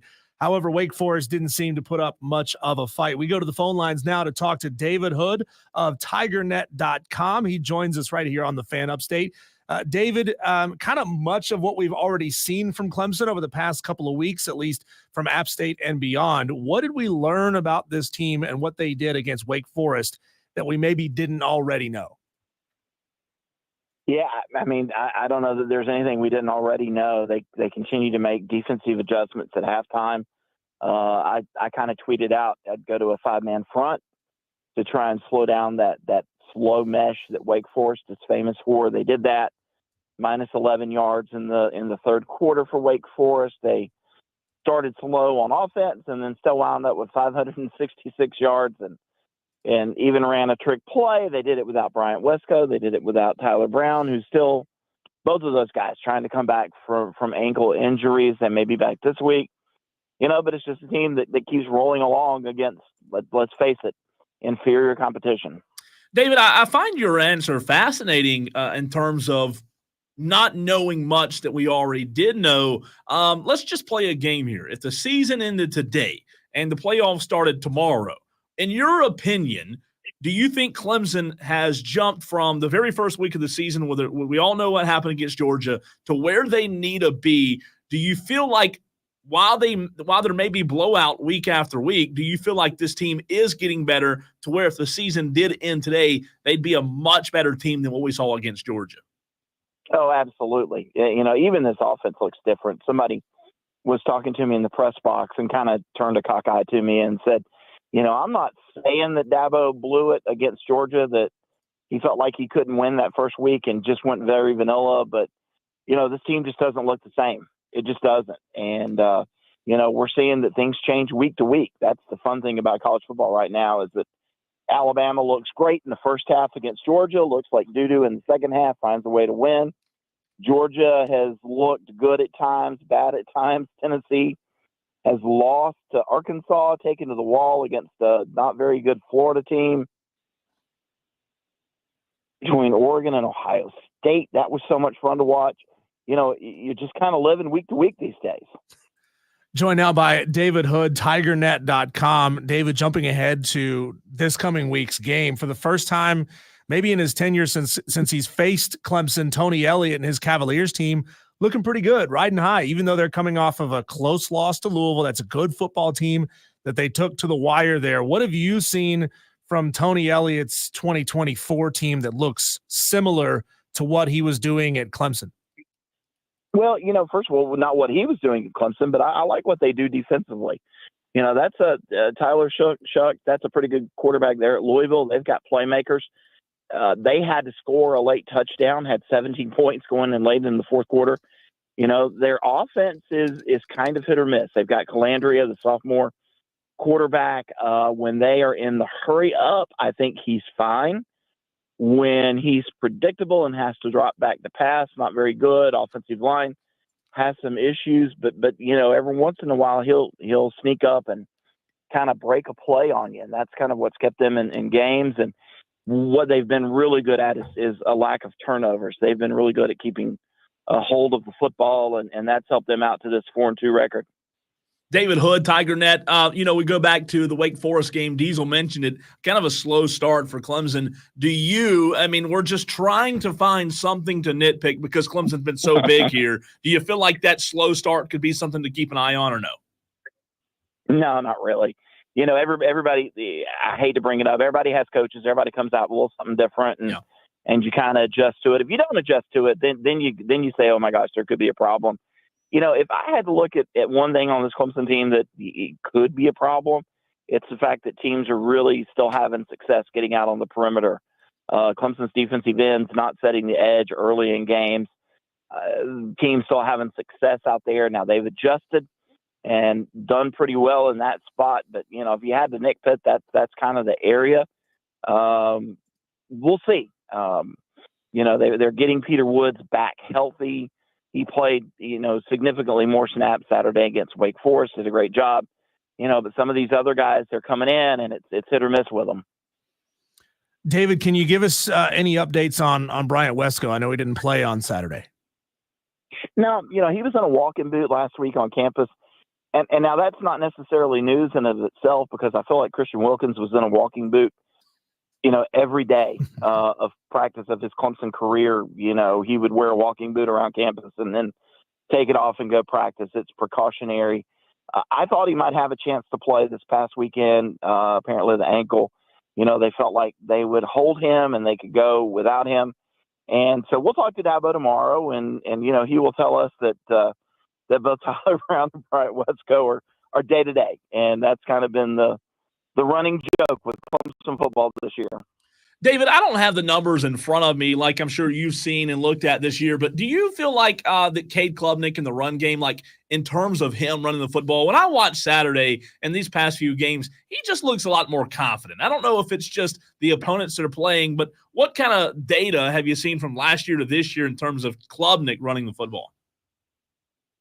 Yeah, he's actually been fantastic. And it's different because last year, you look at the rushing yards, and it was because he was taking a lot of sacks, and that can count against you in the run game. This year, not taking the sacks, they had one Saturday. So when you can call designed runs, it really helps. And they had to protect him last year. A lot of people don't know he still wears a sleeve on that leg. And I plan on asking Dabo or Cade this week. I have heard that he tore his calf muscle last year and still played with that injury, and that really limited him in the run game. And if that's the case and still playing with a sleeve on it, that would explain why they didn't just kind of turn him loose. But, what gave you pause to think that it's really changed was there was a 3rd and 3 Saturday there in I guess it was the first quarter there on that drive where they scored their first touchdown, or where we're driving for it. And, it's a called quarterback run. It wasn't an RPO. It was just a called quarterback run. He scoots out to the sideline, and you go, well, that's looking a little different. Really didn't see that a whole lot last year. And, this kid is just, taking off with his legs. And if the play breaks down, he's not afraid to run, and it's good to see. And, we heard he hit 20.6 miles an hour in a recent game. That's pretty fast. David Hood of TigerNet.com joins us here on the Fan Upstate. Look him up on social medias. Find his website for sure. It's Wire to Wire with Diesel and Cole Bryson. Something you said earlier to me stood out to me, David, that Clemson's doing what they're doing against inferior opponents. So now looking ahead, is Louisville's defense, do you think, going to be able to test Clemson, or are we really not going to know how Cade and co are going to perform against elite defenses until November 30th? Yeah, I do take a look at Virginia Tech and Pitt, 2 road games. Pittsburgh's defense has been okay. Virginia Tech's defense has been okay. But when you talk about road environments in November, who knows what the weather's going to be like. I just have a feeling that Virginia Tech team, if they keep playing well, that game, could be in Lane Stadium, and it could be 27 degrees at kickoff if it's a night game. And to me, that's just fun. I love that. So I look at those 2 defenses and going, hey, maybe they could show us something. And then don't forget, South Carolina's defense played really well against Alabama. I think that they, Denard, that defensive end that they've got, they're proving that they can kind of hang with people. I think Clemson will face a really good defense there. So, Virginia's going to be a bit of a test. And then, Louisville, Pitt, Virginia Tech, South Carolina in November, I think they face 4 squads in different conditions, 2 of them at home, 2 on the road, that are going to push them a little bit. David, I asked you about the legs of Cade Klubnik, but when you talk about his accuracy, I mean, man, he just made some throws Saturday. I remember the one in the left corner of the end zone to Antonio Williams, I believe, in the second quarter. It seems like Cade, obviously second year with him and Garrett Riley, not only are they using his legs as a part of the offense, but Cade just looks so much more comfortable, which leads to accuracy. Do you credit more of that to Garrett Riley, or do you credit more of that to Cade just finding a groove and obviously seeing a lot of football last year and learning from that? Well, I think he's confident. That's for sure. He now believes that he can do it. He also believes in his offensive line. That's a big part of it. He had pretty much a clean pocket most of the day Saturday. That really helps. He's got matchups now That's one thing I didn't really see last year with Garrett Riley's offense was, can they take advantage of matchups? And you saw a couple times Saturday where Wake Forest defenders had to pick and choose. Who am I going to go cover? Am I going to cover this guy or this guy? And then that makes for easier throws for Cade. And we're seeing more of the middle of the field, the drag routes, the motion. And that just has air raid principles written all over it. And Cade's really taking advantage of it and kind of starting to show off a little bit. And, I texted a coaching friend of mine and I said, well, you know this better than I do, but I think he's playing at an elite level. And then I was told yes. And then I asked Coach Sweeney that last night. I said, do you think that the way Cade is playing is elite? And he said, absolutely, it's elite. That, we're kind of seeing him really progress in real time in front of us. And, the best part about it is he still has a lot of things he can get better at. He's got room to grow. David, you live and breathe this team each and every day. You're up to your elbows in it far more than Cole and I can be, covering a little bit of everything. Is there a stat or a storyline that's kind of just riding right underneath the radar that kind of has you intrigued so far this year? I would probably just say that it's the way that this offense is so efficient. They're just kind of getting better every week. And when you look at what happened Saturday, I knew that they were getting a lot of first downs, and really I was trying to write a game story and kind of not keeping up with the tally as it went on. And then you saw that last drive. I called it a soul-sucking drive if you're Wake Forest. 17 plays, 87 yards, and they wound up with 37 first downs. That is an incredible number. And I think it goes back to, a couple of South Carolina games, maybe where they've had more, third most in program history. They are converting third downs. They are converting second downs. They are getting yardage on first downs. And it just makes the whole operation look easy. And, somebody said, well, what kind of difference do you see? Well, they're not having to throw screen passes behind the line of scrimmage on first down and getting into 2nd and 14 because that never worked, right? Now you've got Phil Moffa running in there and he's going to pick up something. You've got Kay running in there, or they're just throwing those easy throws on first down and boom, it's 2nd and 3 every time. And 2nd and 1, 2nd and 4. And that just makes the entire operation open up. And I think that aspect of it's fun because it's been a long time since we've seen that around here. David, my last question for you. I want to put your memory to the test a little bit here. Clemson this year has 2 number 7s that are pretty good in your time covering Clemson. Which team had 2 guys with the same number as even as these 2 7s and Khalil Barnes and Phil Moffa? Oh, that's a great question. May take some research. Yeah, that might. Like I'm trying to think, some of the great defensive players that Clemson's have, because it probably have to be a lower number. Yeah. Like an 11 or an 11 somewhere, or like maybe an Isaiah Simmons. Ricky Sapp wore 7. I don't remember if there was another 7 on that team that was good. CJ Spiller wore 1. I can't remember. Man, there's a whole lot of things I'd have to go in and take a look at. Right. 26. I'd have to go in there and take a look at it. Might be a fun article sometime in the downtime, right? Yeah, there you go. David, I'll ask you, I think, a little easier one here for my last question. How can Cole and I get our hands on some of this delicious looking chicken and waffles that you posted about on Saturday? Because that looks great. Well, so that was a trade out of services. A friend of mine decided to go up late and said, hey, I don't want to do fairground parking. Do you know anybody that has a parking pass? And it just so happened that I did. And I facilitated the swap. And when they said, what can I do for you? I said, bring me the chicken and waffles that I spy across the stadium. And they did it. Wow. That's pretty high. I like it. David, great stuff as always, man. We appreciate your time. Looking forward to talking to you next week. All right. Thanks, guys. Thanks, David. Diesel, South Carolina not long ago, I think it was the noon game with LSU had chicken and waffles for the press box meal. Mm-hmm. They were killer. I mean, You can never go wrong with chicken and waffles. I think it was Carolina LSU press box meal, chicken and waffles and shrimp and grits, same meal. That's pretty hard to beat. Yeah, it's hard, and I've certainly haven't traveled to a ton of football stadiums as working media.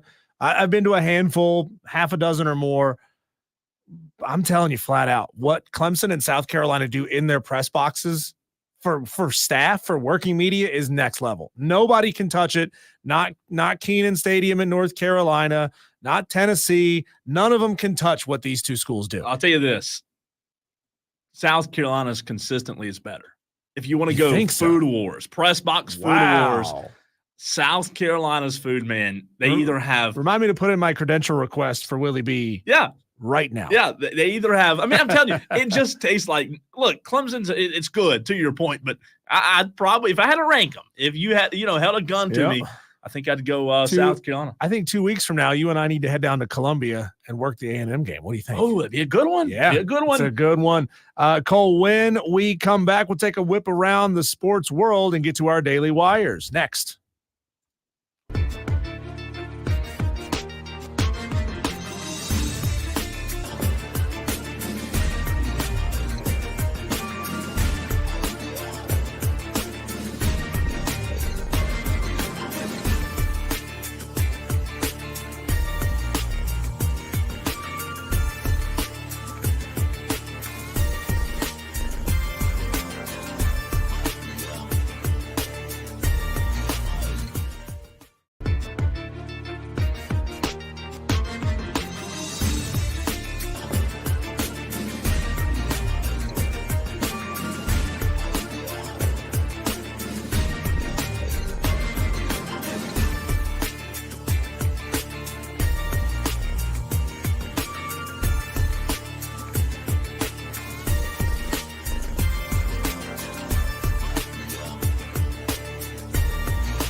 Diesel, we have Daily Wires planned for this segment. Buzz, buzz, buzz. However, I'm glad you buzzed it because premature. Dale's on hold, and this could turn sideways. So we'll go to Dale.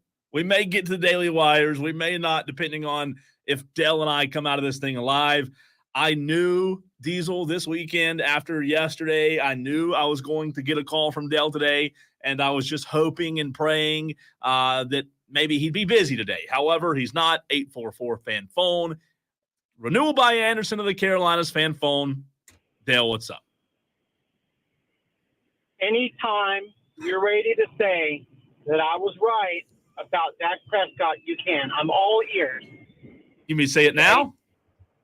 You can say it now, or you can wait till I give you these horrible numbers. Okay, give me the numbers first.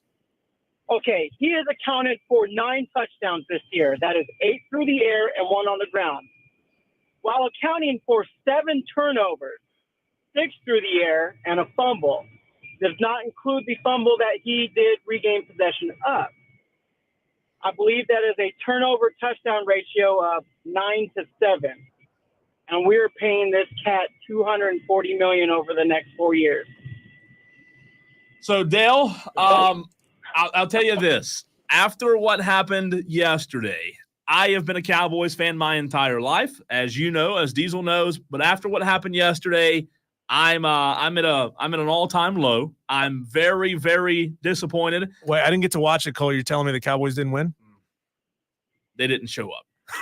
They didn't show No, up. I knew. I just wanted you to say it out loud. Manager of Applebee's.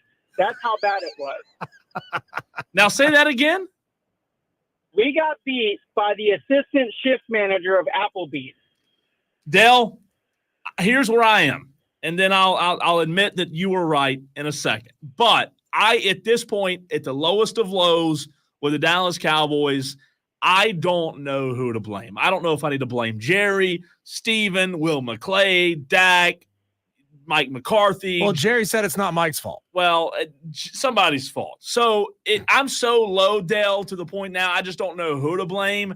However, I'm tired of Jerry. I'm tired of Mike. I'm tired of all of them. And with that being said, Dale, you were right. They overpaid Dak. Sell the team. Well, let me tell you what, okay? First of all, I'm glad that we have the kicker that we have because he did get me 12 fantasy points. Thrilled to death about that. Bright spot. But when the kicker is the highlight, there's a serious problem. Again, a lot of this stems from not calling Derrick Henry in the off season. Man, and look what he's doing right now. I'm telling you what, the Ravens, I think, could very well win the Super Bowl. If they continue to do what they're doing now, they're not running Lamar like they have in the past. They're letting Henry, who's built to take that kind of beating, do it. They're going to be scary good and a very tough out. Yeah, I picked them to win the Super Bowl. I did. And Dale, 5 o'clock, Overreaction Monday in just 10 minutes. I have something that I want to hear if you agree or disagree with related to the Cowboys. So stay tuned, and thanks for the call, Dale. I can't believe we did that on Jerry's birthday. That was awful. Thanks, Dale. Oh, that was bad. It was. Dale's right. And it was bad. Jerry's birthday. It was I didn't Jerry's know that. birthday, yeah. Oh, Yeah. man. It's bad.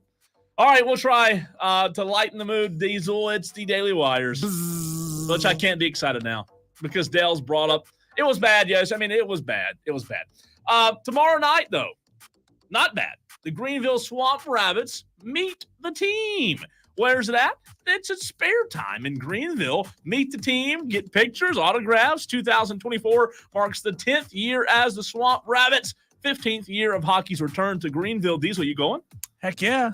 I wonder if our cohort, Rob Brown, I mean, surely he'll be there, right? Yeah, he's going to be yelling in the back of the room. I didn't have on Easy my to find. agenda to be there. However, if you convince me, if you Yeah, twist we'll my arm. go right after work. I mean, look, Spare Time. Hey, you know, I like Spare Time. They're Maybe not I'll going to let you put the bumpers up again. or leave my shoes. Yeah. Legend has it they're still there. They might be. Also, today we'll be giving away a 4-pack of tickets to Furman's homecoming game this Saturday against Western Carolina. We will be giving away 4 tickets to you, a lucky Tolo out there, Diesel, at 5 o'clock. Actually, 5:12. 5:12. The end of the 5 o'clock segment. All right. So again, if you want to win those tickets, do it today. In the very next segment, you can call. You can maybe We'll win do them, a call. maybe not. Yep. University of South Carolina baseball team continues its fall practice. 4 practices or scrimmages rather this week at Founders Park tonight and Wednesday, free to the public. First year for Paul Maneri. Clemson's 4-0 in ACC play. Diesel for the 19th time since joining the ACC in 1953 and the 10th time under Dabo Swinney. They hold a 16-game win streak over Wake Forest after a 49-14 win on Saturday in Winston-Salem. That's domination, right? Yep. Goodness Pretty good. gracious. Pretty good. Kate Klubnik was named to the Manning Award Stars of the Week list after a 30, a 41, 339-yard, and 3-touchdown performance on Saturday. Texas players planted a UT flag on top of the Baker Mayfield jersey. This was messed up, man. Yeah, here's some post-game audio. This was after yesterday's game against the Saints. Here's what Baker had to say about that. I don't know if you paid attention to what happened in the Oklahoma game yesterday, but they planted your jersey midfield and stuck a flag through that. What's up with you catching some strays there? That's just a kid from Austin, Texas that went to Oklahoma and won his last 2 Red River games and being rent-free in their heads for almost a decade now. So, yeah, it's a good feeling. God, he's the best. We don't appreciate Can Baker Mayfield be a enough, coach in man. the SEC one day? We don't appreciate him enough. And by the way, He's so great. did you see how many points they put up yesterday? 50 plus. Big day. Big day for Spencer Rattler, too, though. He played pretty well for his first appearance. We'll get into that and some more Daily Wires a little bit later in the program. However, it's 5 o'clock on Monday. It's Overreaction Monday, Diesel. Next.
Going to give you a chance coming up here in the next 10 minutes for you to win a family 4-pack of tickets for Furman's homecoming game this weekend against Western Carolina. Cole, our promotions team is going to be out there.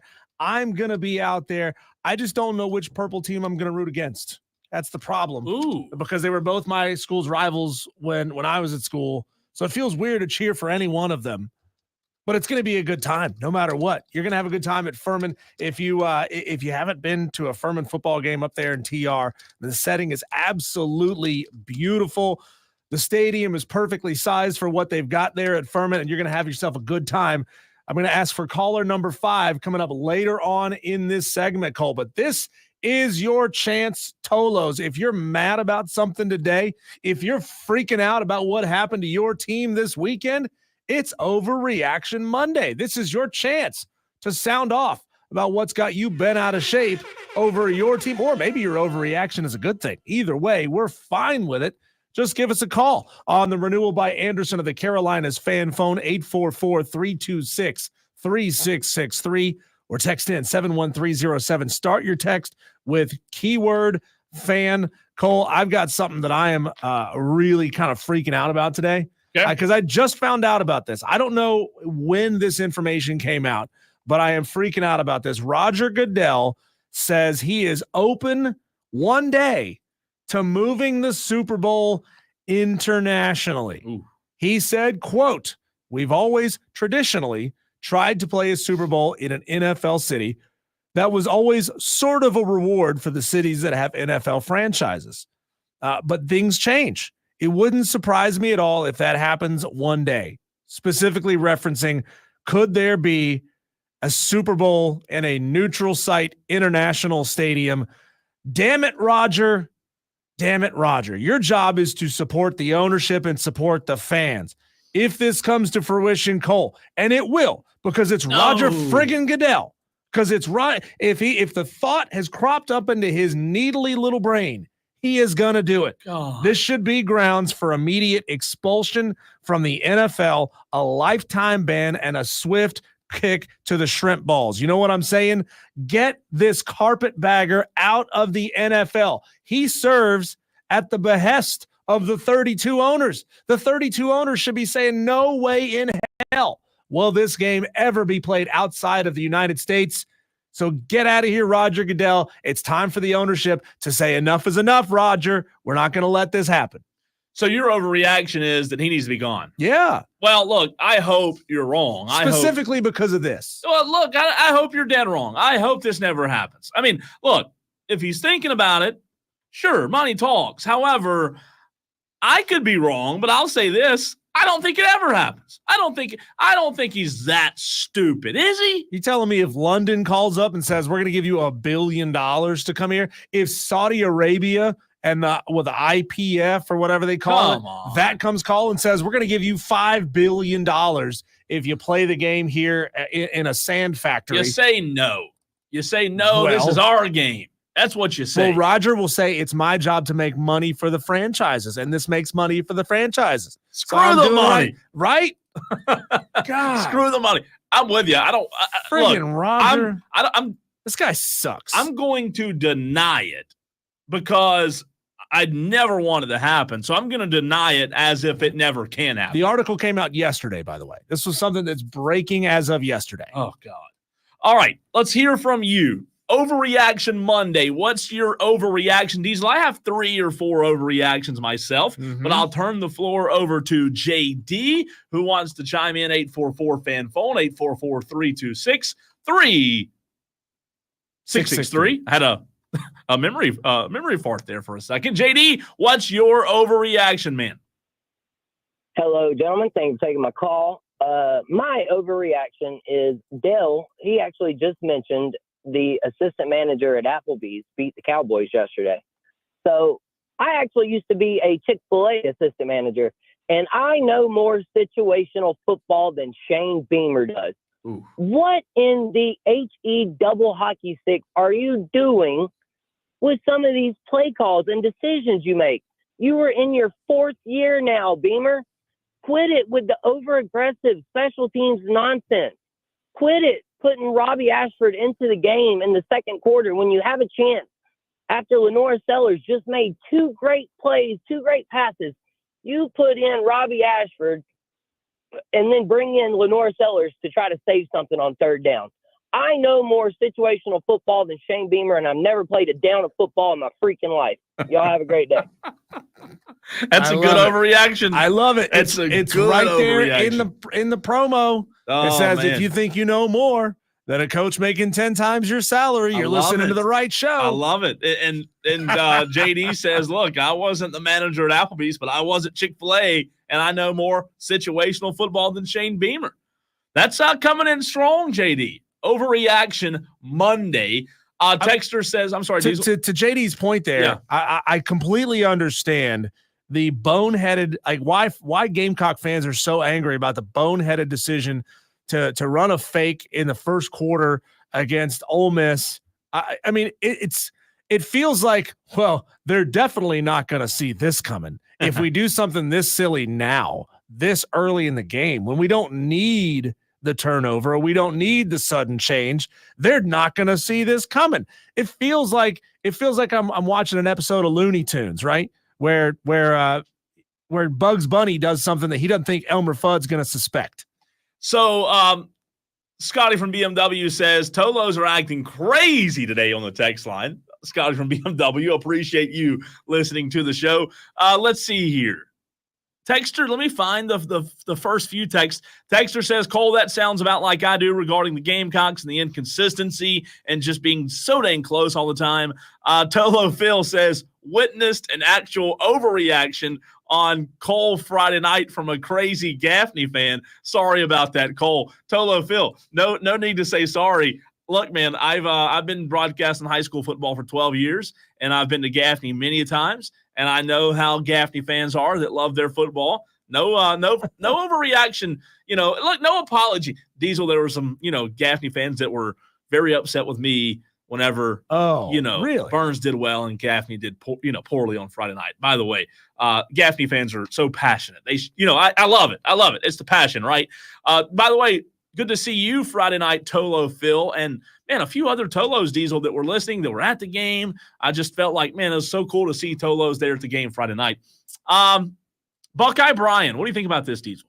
Buckeye Brian says the Super Bowl should be the home game for the higher ranked team so home fans can more easily attend.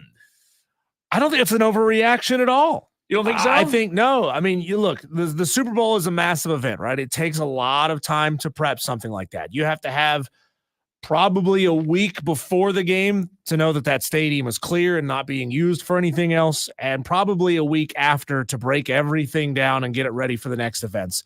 If you're in the Northeast, that's going to be a rough event for back in the day when the Patriots were good, right? So they play these games in the southern part of the United States because they know they're going to be at decently warm football stadiums.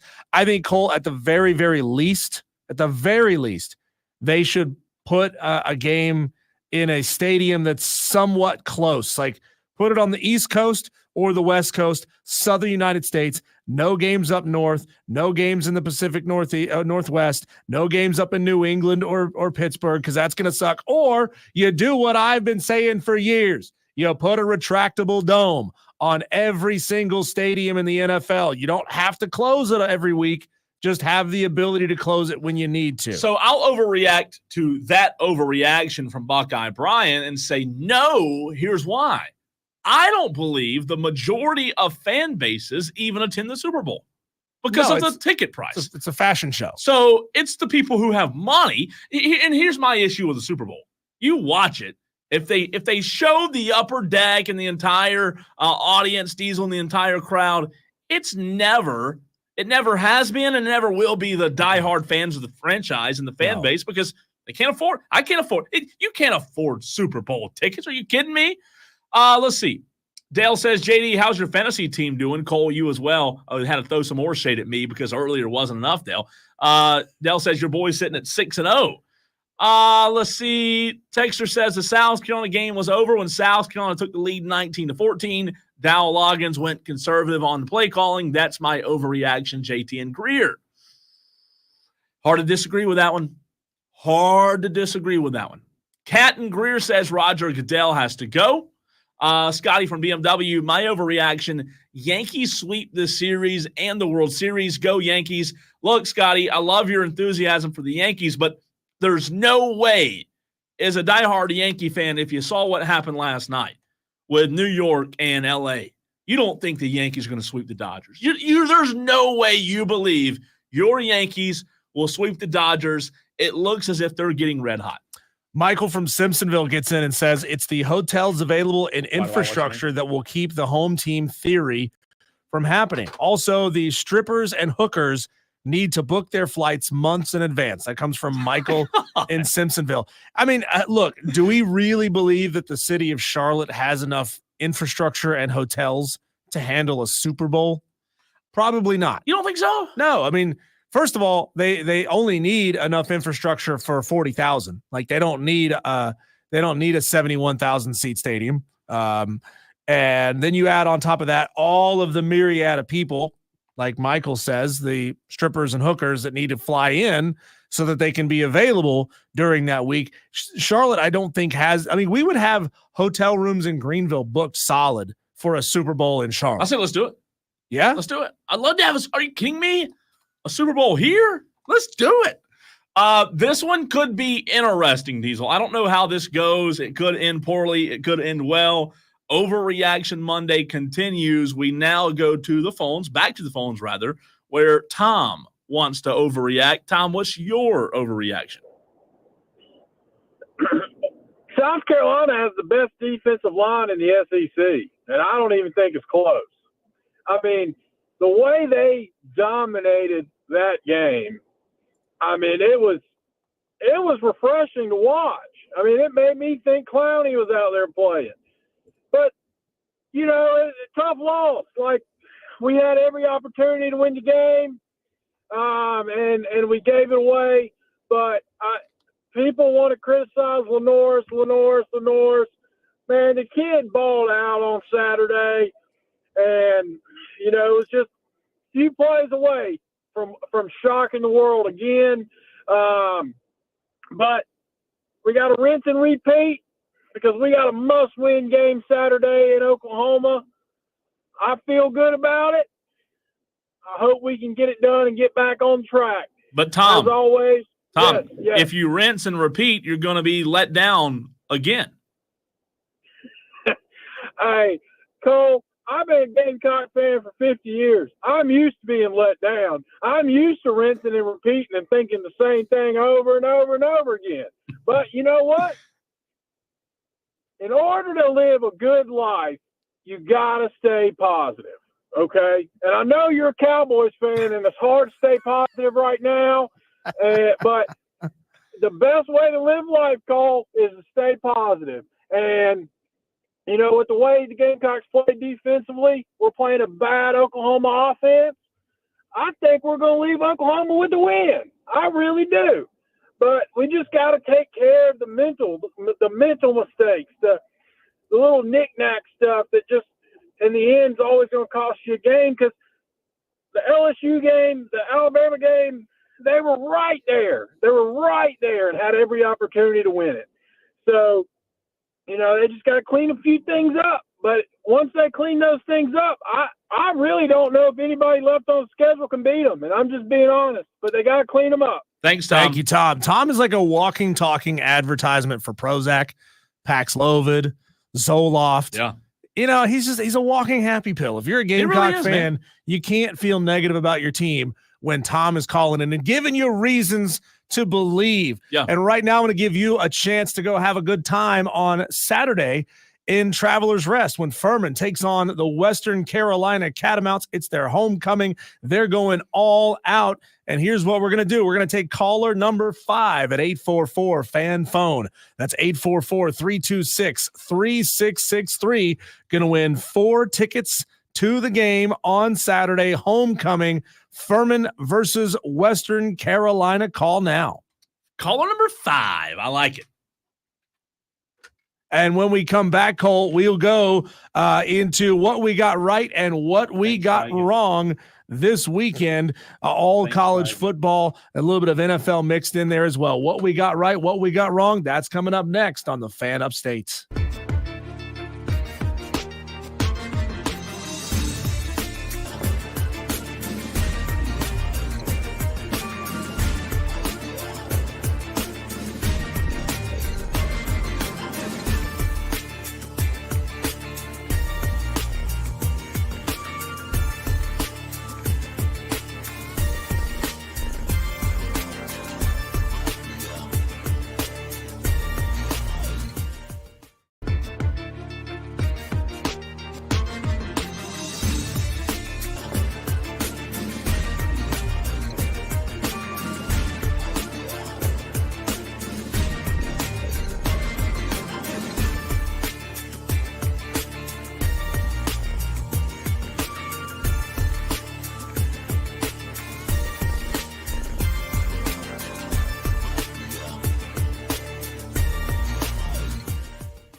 Congratulations. Scotty from BMW scored those 4 tickets to see Furman Western Carolina football for the on upset picks? Saturday. That's their homecoming game. Okay. They're definitely going to go go all out and throw a big party for you. Hopefully you can listen in tomorrow and Wednesday, as we'll have 2 more chances for you to win tomorrow and Wednesday. Rob Brown on his show, the Rob Brown Show, will have tickets to give away on Thursday and Friday. Rob Brown, how about it? You can score on Rob Brown's show too. Texter said, "Cry me a river." By the way, earlier on that overreaction Monday, I believe it was when Tom was talking about the Gamecocks. And by the way, Diesel, I did not even get to my 3 overreactions. I had 3. I got to 0 of them. We got bombarded with Tolos, which is all that matters. You are more important. I'll give them to you quickly, then we'll move on. Number 1 overreaction from me, the Panthers need to tank and do it now. Tank and do it now. You have no reason not to tank. Good news is, Cole, I don't think they have to try to tank. Well, I think they just might be right. You might be right. They do stink. They're terrible. They don't need to tank. They just stank. They're not good. I was there yesterday. They're not good. They had a chance though. Late, they had a chance, and then the Dalton interception. They don't have game breakers. That's the problem. They don't have guys that can go make plays. Number 2, the Cowboys should trade Micah Parsons. Dale, that one's for you. I told you I would give you one. Trade Micah Parsons, get draft value, get draft capital, rather. You have no reason to have a good player on defense because your defense sucks. Again, I don't even get me started. Number 3, Diesel, after what I've seen this year, my overreaction, the SEC is overrated.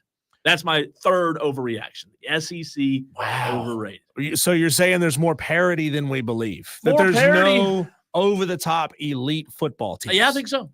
Wouldn't it be fascinating? Wouldn't it be damaging to the SEC mystique, Cole, if, number 1, a new team in the SEC, Texas, comes in and wins the national championship or makes the deep run among SEC teams in the playoffs? I know you'll beat your chest and act like Texas has been in the SEC for 50 years when they literally just got here. Come on, guys. It's a roster full of Big 12 recruits. It's a coaching staff that's been in place for a while now.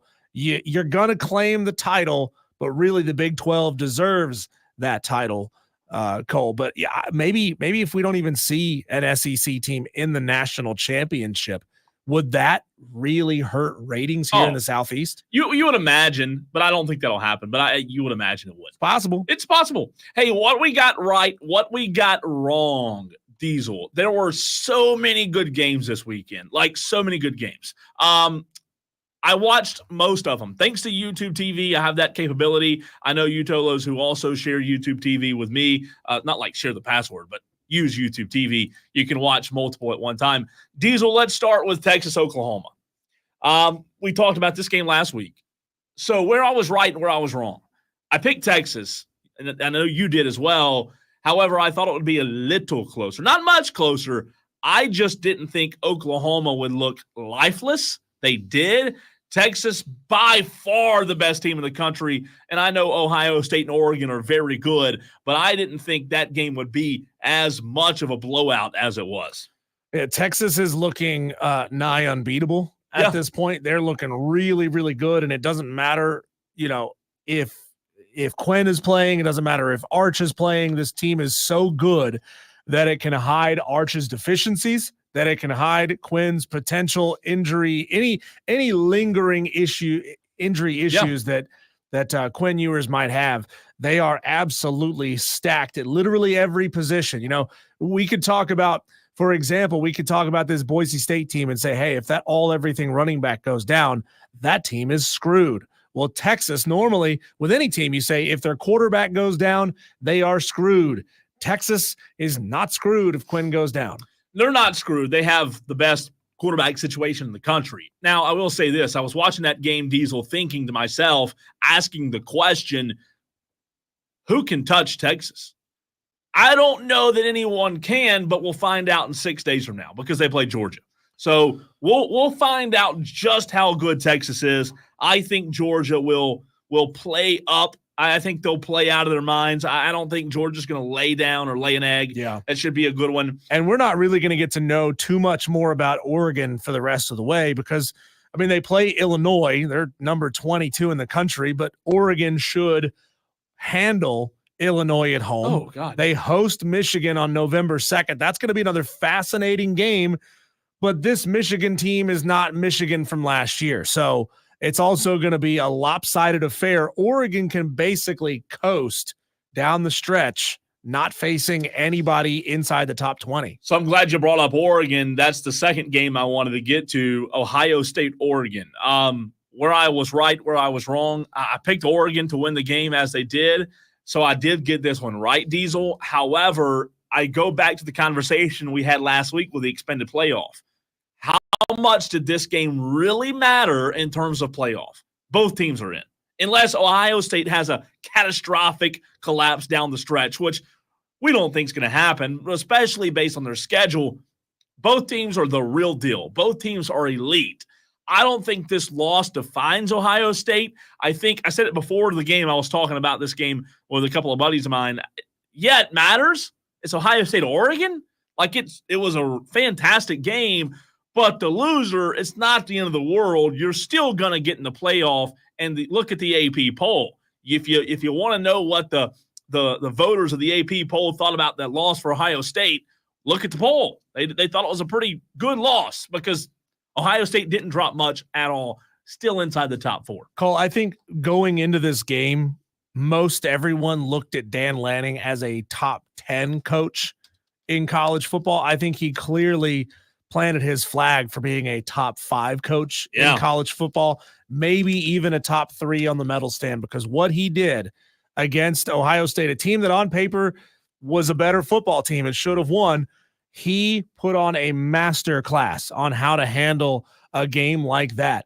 You know, like we've been talking about with Beamer and the fake punt, like we've been talking about with going forward on 4th down. If it works, you look genius. If it doesn't work, you look stupid. You know, they went for that onside kick in the first half, bounced off of the guy who didn't even have his name on the back of his jersey yet. He was that new. I mean, it's brilliant targeting guys like that. I don't know how much of this is Dan Lanning making those calls or if it was just serendipitous, that it was meant to happen, that you were meant to make a boneheaded play and have 12 guys on the field in a time when you couldn't have 12 guys on the field, but somehow it just worked. I don't know if it's Dan Lanning being like playing 4D chess right now or if he just got so lucky in that game twice. I'm telling you, man, he's a fantastic coach. He really is. And I think you'll continue to see that. And he had opportunities to leave in the offseason. People were throwing all kinds of money at him, and he said, nope, I'm happy here. I'm going to stay here. And those two quarterbacks, Will Howard and Dylan Gabriel, like how good. God, they were so good. Will Howard, I don't know, man. I've watched him several times this year. I watched him a few weeks ago against Michigan State. I'm a huge Will Howard fan. I mean, that guy is really, really good. Diesel, where I may have been wrong, I said on Friday to you that I didn't believe Penn State was a top 4 team in the country. Obviously, that the win over USC, the Trojans may not be that good, now 3-3 on the season, but I might be wrong on Penn State. I didn't think they were top 4. Another good win for Penn State. Maybe I just have to admit I was wrong there, and Penn State may be one of the 4 best teams in the country. Yeah, I didn't get a chance to watch this one, but Penn State, you know, they gutted out a win, a close win on the road across the country.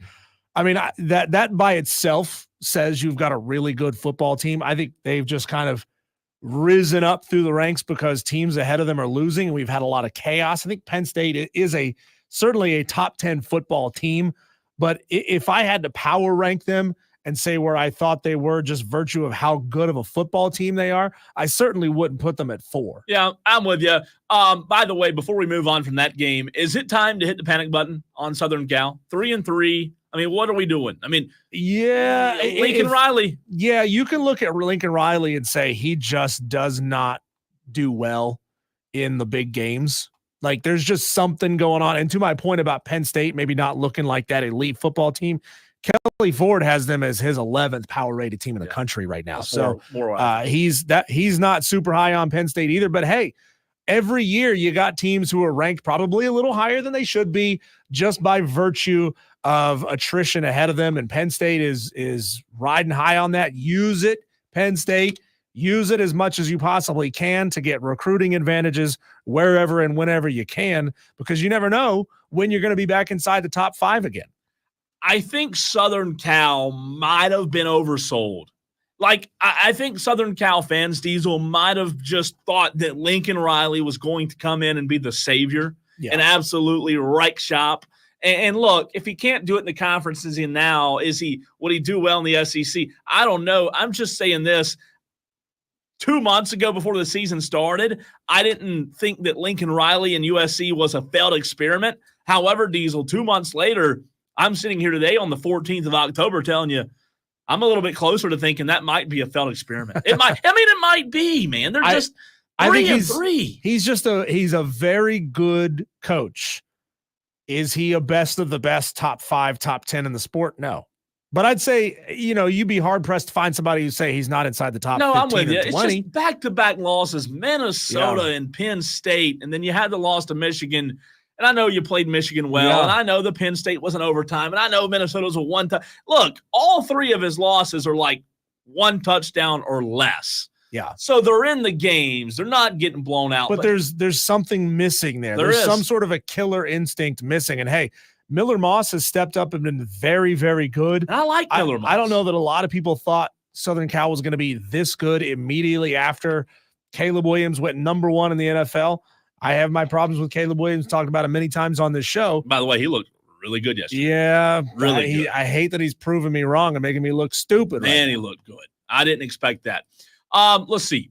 Texter says if USC – I'm sorry. It was USC Penn State beat what SEC team? I don't know what that text means, Texter. I'm sorry. Texter says, what SEC team belongs in the top 10? Oh, Lord, don't go there, please. Another texter, 615, the SEC was shut out of the championship game last year. It'll be kind of funny if Texas and Oregon win their respective new conference titles. Let me click on the rest of the text. Buckeye Mike. Oh, thanks, Buckeye Mike. That would be a really fascinating storyline if that happens. If newbies in both conferences come in and make the deepest runs. Wouldn't it be great? Yeah. It'd be great. It's fascinating how that happens. I mean, look at the Big 12. I mean, Utah, they went down. They lost this week to Arizona State. But Utah was expected to be a bell cow for that conference this year, and they maybe still could. I'm going to look at the Big 12 conference standings right now, but the newbies are acquitting themselves very, very well. BYU is currently in the lead in that conference, a 3-way tie between them, Iowa State, and Texas Tech for the lead. Arizona State, new to the conference. Colorado, new to the conference. All of them in the top half of this league. Look at this.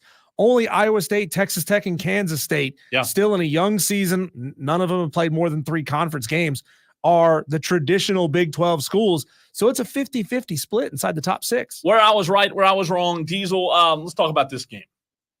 Georgia, Mississippi State. I'm asking the question now, does Georgia have some flaws all of a sudden? And again, not to overreact because that wasn't the last segment, but Diesel, I did not think this game would be close. I did not think that Mississippi State would hang 30. Explain to me, Diesel, you are the smartest football guy in the world. Explain to me how Mississippi State can hang 30 against Georgia, but Clemson can't score a touchdown in 2 back-to-back games against the Dogs. Yeah, it's first of all, thank you for calling me the smartest person. Yeah, you're welcome. I've never been accused of that before. I've been accused of a lot of things, just not that. It's unfathomable what's going on with Kirby Smart and his failures this season to get this team ready to play. Like, maybe overlooking Mississippi State. Yeah, Texas game. I mean, you had all year. This is an easy answer, but you had all off season to get ready for Clemson, and you had a week to get ready for Mississippi State. And maybe, just maybe, they were overlooking them and said, hey, look, we've got this massive showdown in Austin. I mean, I just could not believe 31 points scored on Georgia. Could Mississippi State beat Clemson? Okay, I want to go there. Sorry, texters. I won't go there. Also, I got wrong. Diesel, Florida, Tennessee. What? Thought it was going to be a blowout, didn't you? What? Yeah. Florida, look, for as much as we've talked about Billy Napier getting the axe, in my opinion, Florida should get a ton of credit for how they've played the last 3 weeks, as well as how they played Tennessee. I didn't expect it to be close. I'll just tell you this. I'm not saying it gets them off the hot seat, but like that team looked formidable. They looked like a football team. Diesel, Tennessee hasn't looked the part in conference play.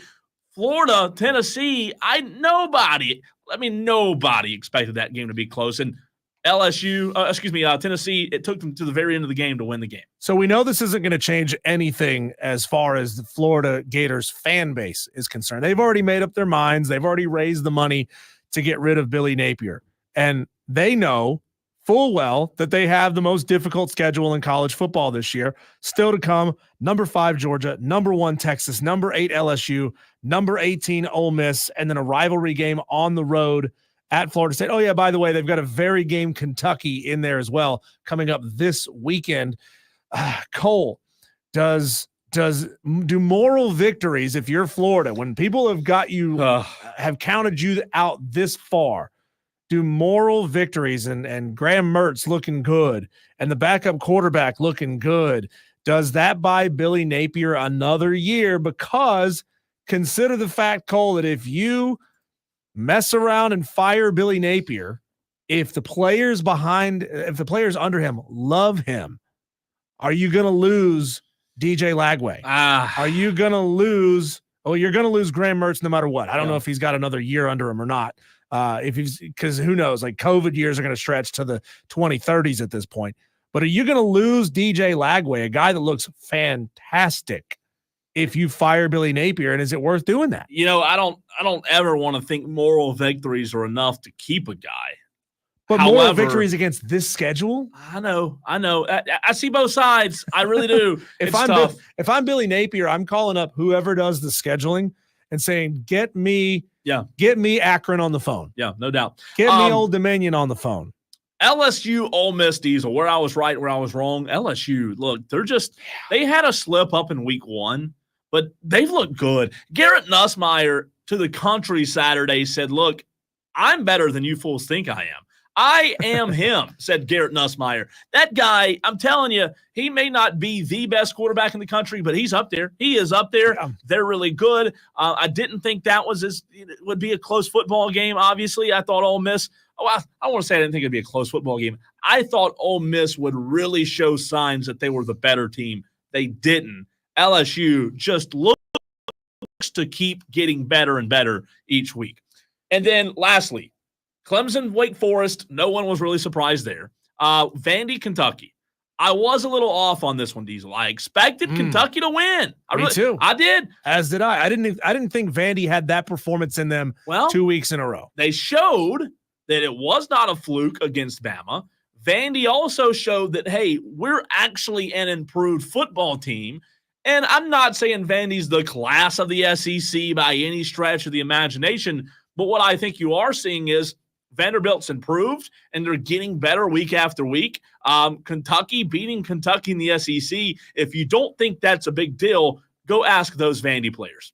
Just want to put this in the back of your minds, everyone. Vanderbilt is number 1 in others receiving votes right now. I was going to say, when do they get in the top 25? 26th in the country right now, effectively 26th in the country, 4-2. Right now they are 2-0 in the SEC. They play Ball State this weekend.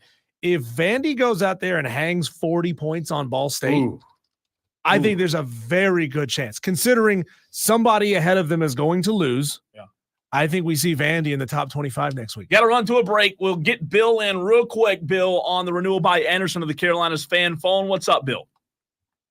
Hey, gentlemen, how y'all doing? Good, man. Vanderbilt, I told you over the last week that they were going to pull this game. I was wrong saying they would lose by 7 if I was putting a bet on in Vegas. But Vanderbilt is a good team right now. I think they're moving in the right direction. They're a good team, gentlemen. And that's 3 weeks in a row that I have my upset pick of the week. Ooh, wow. Congratulations, yeah, Bill. that's Billy Horn. Where is Billy Horn Dang. on the list? Did I'm he trying just to say find he's him. hit 3 weeks in a row? He's hit 3 weeks in a row. Bill, He's on fire. you're on fire, He's on man. fire. That's impressive. Trying to find it. By the way, we're going to get to the upset picks standings on the other side. A lot of people have been clamoring for these standings. We'll get to that next on the Fan Upstates.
A lot of scoring happened this weekend.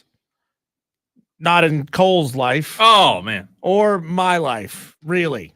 Not really. But, hey, a lot of you Tolos have made it onto the leaderboard in the wire-to-wire upset picks challenge, brought to you by Ingalls Markets. We appreciate their sponsorship of this event. I don't like this event. Cole, before I get to the leaderboard, I appreciate all the work that Dan B does to compile this. He's also now sending us stats and info. He's up this game, on man. This thing. Yeah, he's crushing it. 171 unique Tolos have made picks this year. That's massive, biggest it's ever been.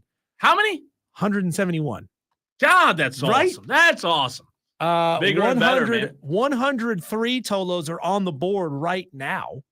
So how does that make you, not you personally, but the Tolo out there who's listening who has no points? And me, because I pretty much have none. I mean, just go ahead and call it like it is. Five more weeks of this, Cole, and you're going to be off the board. I'm already off. 103 Tolos are on the board with points right now. 3 Tolos dropped off by virtue of getting a pick incorrect or not making a pick this week and having too few points to stay on the board. More than 15 new Tolos played this week, got in their picks. There are 9 new names on the leaderboard, and 18 Tolos picked Vanderbilt to upset Kentucky. 18? 18. That's a lot. I didn't realize that. Yeah. I would have never guessed 18. God. Huge, right? That's crazy. What's our excuse? What's our friggin' excuse? Because we're both falling down the leaderboard. You've fallen way farther than I have. I hate it. I've made no bones about it. I hate this. You're so far down the list that Rob Brown is beating you. Well, you know what? And Rob Brown hasn't even gotten in a pick every week.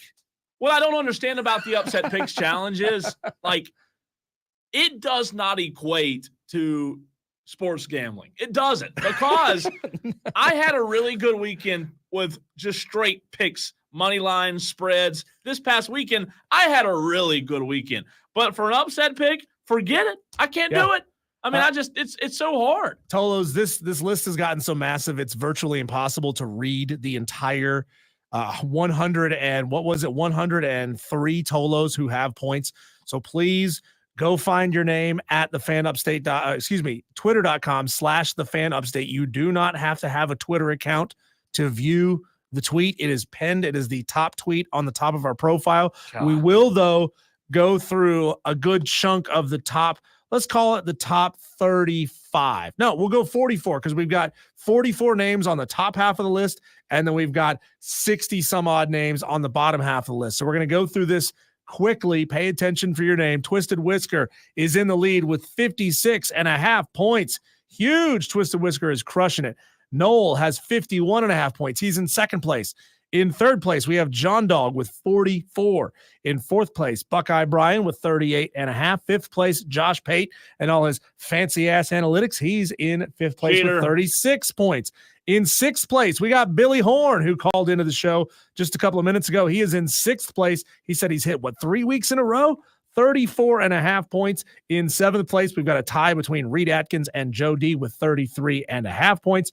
In ninth place, Reese Davis from College Game Day has 32.5.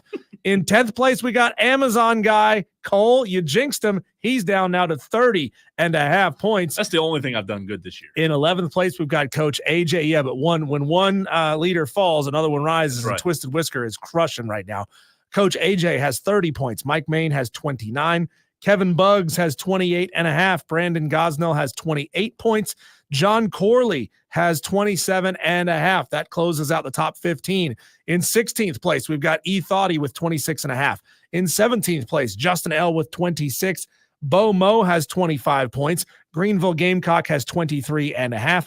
Tyler B. has 23. Dion has 23. Mason Brew has 23 points. Y'all are locked in a three-way tie for 20th. Jake Crane has now fallen to 22.5 points. He's in 23rd place. Nick Saban on College Game Day has 22. So Palmetto Buckeyes, feel good about that. You are tied with the GOAT with Nick Saban at 22 points. In 26th place, we got Brandon from Moore with 21.5 points. In 27th place, 21 points goes to James Owens. Just Jess, Scotty Mack, Brian Pettit all have 20 points. Brandon in Spartanburg has 19.5, as does T. Ray, Clemson Oculus, and Rev Red with 19. JT and Greer, Fred Savage, and CJ from Greer have 18.5 points. JC has 18 points. Sheezy has 17.5, as does Notre Dame Nate. JB has 17 points. Brian Andrews, 16.5. Scotty from BMW, 16.5. And Sherb and Matt M. from Gaffney round out the top 45 with 16 points. There you go. All right, we're going to get back into the South Carolina Gamecock conversation. What about those moral victories, Gamecock fans? We'll get back into it. Your thoughts next.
Quick scoring update over in the National League Championship Series, which I don't know why we don't have that game on. I mean, what are we thinking? Watching Monday Night Football freaking preview. Come on, man.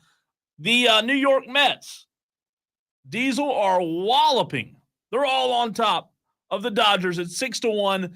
You know, I use that word in the promo, and Rob Brown also used it, and I was asked by somebody here at the station, what is the word wallop? I said, who's never heard that word? Who do you think? Lonzo? Yeah. Oh, Lonzo eats spaghetti noodles with canned chili on top. Does that surprise you?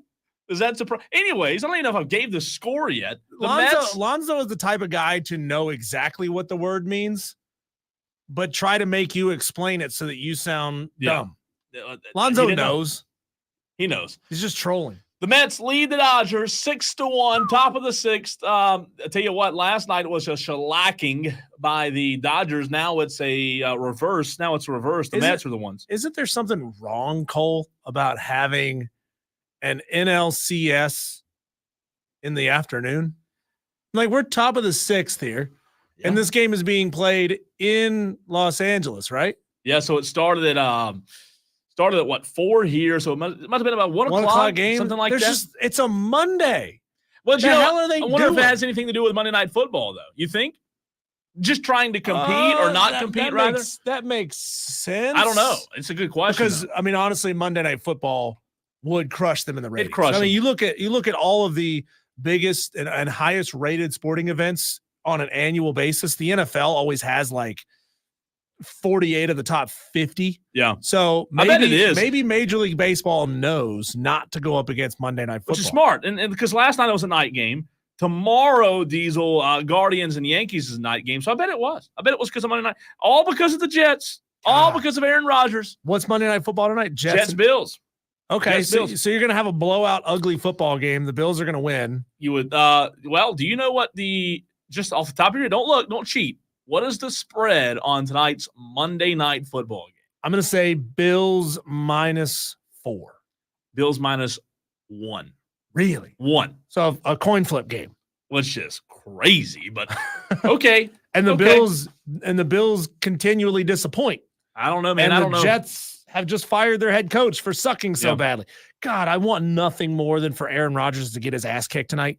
This Aaron Rodgers who claims that he didn't have anything to do with the firing of Robert Saleh, but I think we all he will know get that his, he did. I think he will. Please make I it think happen. Buffalo wins tonight. I really do. I've never wanted anything more for anybody. Yeah. Then I want the Buffalo Bills to beat the tar out of the Jets. Buckeye Mike says it's also a holiday. What? Today? It's Columbus Day. Today? Yeah. Or Indigenous Peoples Day. Why are we working? It's a good question. Wait, today's Columbus Day? Yeah, we don't get that day off, though. Are the banks open today? Are they? I don't think the mail got delivered today, did it? I mean, this is great radio. Are the banks open on Columbus Day? You got to run off to the bank? It's too late now. No, it's too late now. Yeah, they were open. They were open. So I guess it's not a real hot. Why are we working? I mean, Columbus, I mean, somebody would have found this land eventually, right? I mean, is it really that big of a deal that guy found somebody would have Christopher Columbus just ran into the thing. I mean, it took some big old stones to sail across the ocean. But everybody actually what's over there. It gives him credit. He was probably asleep and like hit a bump and realized he hit land. And was like, oh, here's this land. Come on. What kind of holiday is Columbus Yeah, but we Day? don't ever give any credit to who found this land before the natives found this land. It's true. Right? Like they all came across on a land bridge in Asia. Why don't we have like an Indigenous Animals Day? You know, a month from now, I may be wanting to take a bridge out. I'm just kidding. I'm kidding. I can't believe. Never mind. Let's get to something positive here. 50% say they're going to move out if That's the right. other And they candidate never wins. do. They're They not never going to move do. out. Oh, it's always that way. Positively speaking, though, Diesel, Canada sucks in November. Gamecocks. Gamecocks. Positive. Right? I know it's not like nobody wants to be moral victory guy. However, I will say I do think sometimes like you do praise a team when praise is needed. I think praise is needed on behalf of South Carolina because of Saturday's showing. You didn't go lay an egg. You didn't go just get absolutely mollywopped, the word I used a minute ago. Now, does that mean you are where you need to be? You said walloped. before. Oh, so that's 3 different Now words. you're adding mollywopped. Yeah. You heard that one before? Yeah, I've heard that one. Okay, good. See, we're all on the same page here. Look, we know that South Carolina, to get to where they want to be, they've got to win games like they were in Saturday. They were in the game. They had a chance to win at Diesel. I want to be very clear. I don't think this buys Shane Beamer time. I don't think anything like that. However, I will say I think it is a good feeling. If you're South Carolina fans, despite the loss, Diesel, it's a good feeling knowing that you can compete with LSU, you can compete with Alabama. Now, how do you get over the hump? That's what you got to figure out. So a good question for the Tolos watching on the stream and the Tolos listening and texting in at 71307. Start your text with keyword fan. Yep. How are you feeling about Shane Beamer today? You Gamecock fans, are you feeling better, worse, or no change? Better, worse, or no change? I mean, there are some moral victories that you can take away from this game. You went toe-to-toe with a program that's elite, and you had a chance. You had a chance. That's all you can hope for. That's all you can hope for in games like this is to have a chance, right? Because no matter what happens, Alabama will always be perceived as the bigger, better program. Yeah. We'll probably always have more financial resources. We'll probably always have more stars running around on the field at a given time. We'll probably always have a better coach. So I don't say this in a demeaning way whatsoever. But South Carolina, that Alabama will always be a better program than South Carolina. Yes. But you had a chance. Yes. You had a chance late to go and win this football game, and it just didn't happen. So you can hang your heads high, feeling good about that performance. However, you know that you left some opportunities on the field. You had multiple turnovers in this game, and it's kind of like what we said 2 weeks ago going into the Ole Miss game. Yeah. You know you're playing a team that's better than you. You have to play virtually perfect to win this football game. Alabama played a bad football game. They did. They genuinely did. How many interceptions did Jalen Milroe throw? Two or three? Two? Yep. So Milroe played a terrible football game and kept you in it. Yep. And you had a chance to win it late. Greenville Gamecock on the text line chimes in, which you can do by texting 71307. Start your text with the word fan. Greenville Gamecock says, we have, all caps, have to beat Oklahoma for me to feel okay.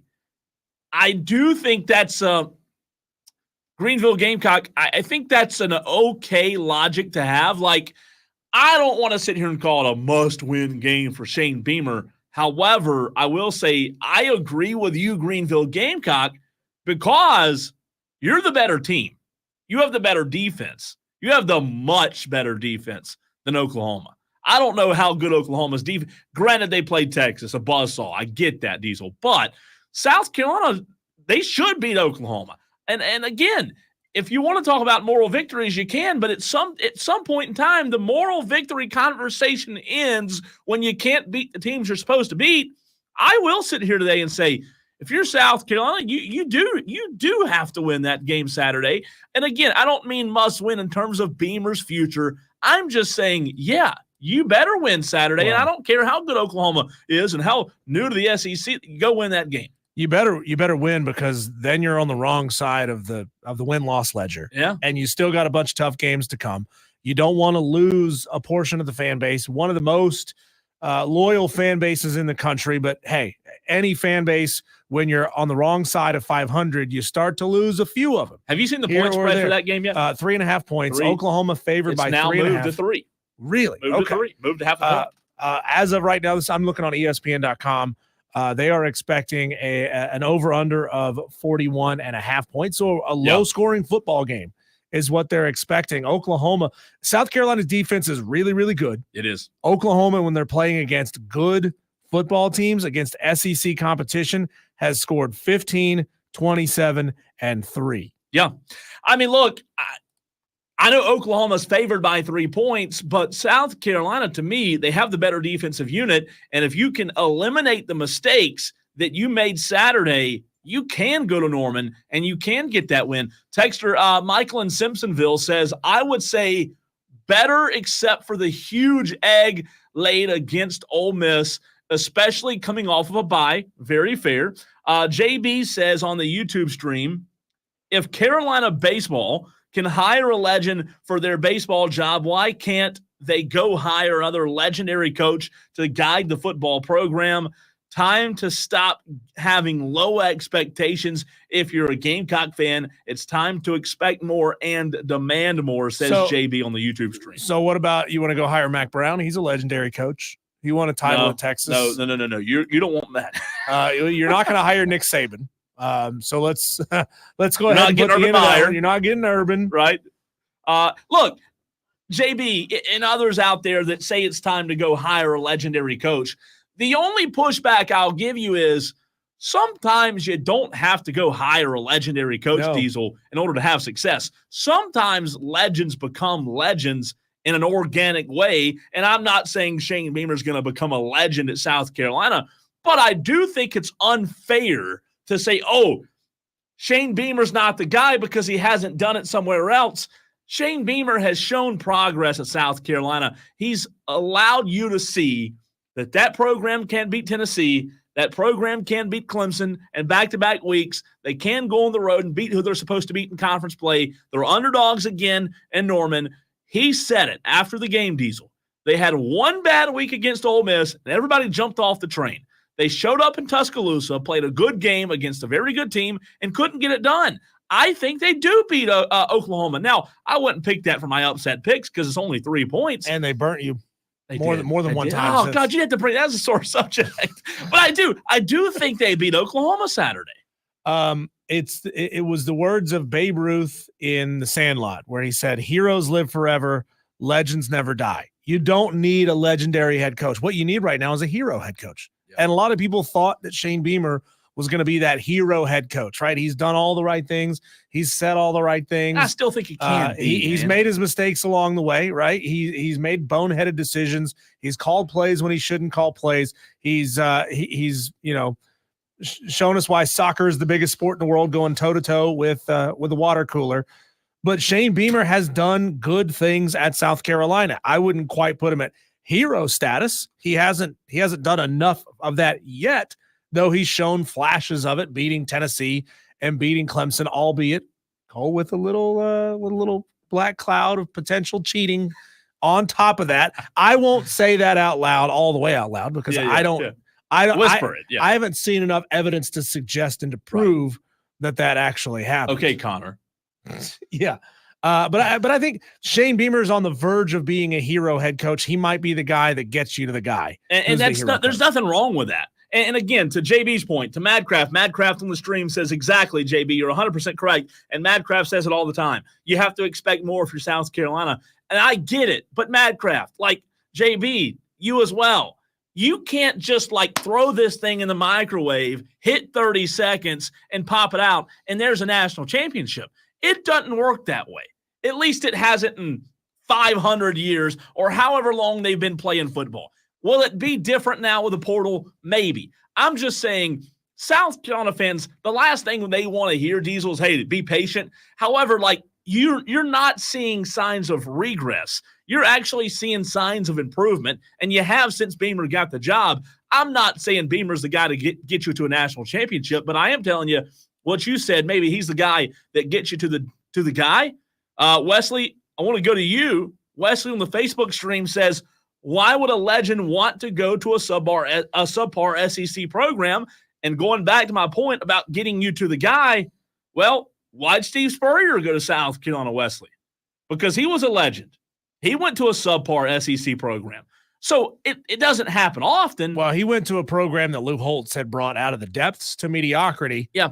And then he took it from mediocrity to greatness. But to your point about them playing football for 500 years in the SEC, no disrespect to the 15-14 South Carolina Gamecocks. But, this team's still got some work to do. They do. And, again, I'm not just sitting here telling you that Shane Beamer's this great god and he should get a lifetime contract. But I am saying give the guys some time. He's shown signs of improvement. He really has. He's got some opportunities, and this team has shown enough fight where you look at pretty much any game on this schedule now and say it's winnable. Yeah. You know, the A&M game looks winnable at this point. Vanderbilt, that one's shifted from a game that looked like an easy no-brainer win to a 50-50 ball game. Hey, South Carolina fans, 4 years ago, did you think you could hang with LSU and Bama? Yeah. 4 years ago? Missouri looks winnable. Clemson looks winnable. The only sure win left is Wofford. But then again, the Terriers look pretty good too. So you don't even get a break in your FCS game. When we come back, Cole, let's hear from David Hood of TigerNet. We'll talk all things Clemson as they walloped, mollywopped, gobsmacked the Winston-Salem Demon Deacons. We'll get to that next on the Fan Upstate.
of a fight. We go to the phone lines now to talk to David Hood of TigerNet.com. He joins us right here on the Fan Upstate. David, kind of much of what we've already seen from Clemson over the past couple of weeks, at least from App State and beyond. What did we learn about this team and what they did against Wake Forest that we maybe didn't already know? Yeah, I mean, I don't know that there's anything we didn't already know. They continue to make defensive adjustments at halftime. I kind of tweeted out I'd go to a 5-man front to try and slow down that slow mesh that Wake Forest is famous for. They did that. Minus 11 yards in the third quarter for Wake Forest. They started slow on offense and then still wound up with 566 yards and even ran a trick play. They did it without Bryant Wesco. They did it without Tyler Brown, who's still both of those guys trying to come back from ankle injuries. They may be back this week, but it's just a team that keeps rolling along against, let's face it, inferior competition. David, I find your answer fascinating in terms of not knowing much that we already did know.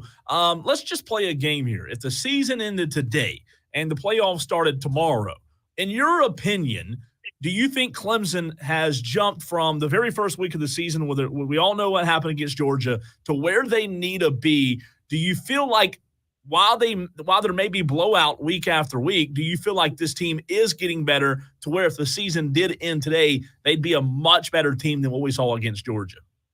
Oh, absolutely. Even this offense looks different. Somebody was talking to me in the press box and kind of turned a cock eye to me and said, I'm not saying that Dabo blew it against Georgia, that he felt like he couldn't win that first week and just went very vanilla. But, this team just doesn't look the same. It just doesn't. And, we're seeing that things change week to week. That's the fun thing about college football right now, is that Alabama looks great in the first half against Georgia, looks like doo-doo in the second half, finds a way to win.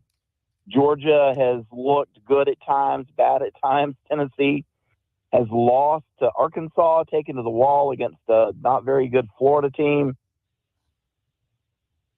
Between Oregon and Ohio State, that was so much fun to watch.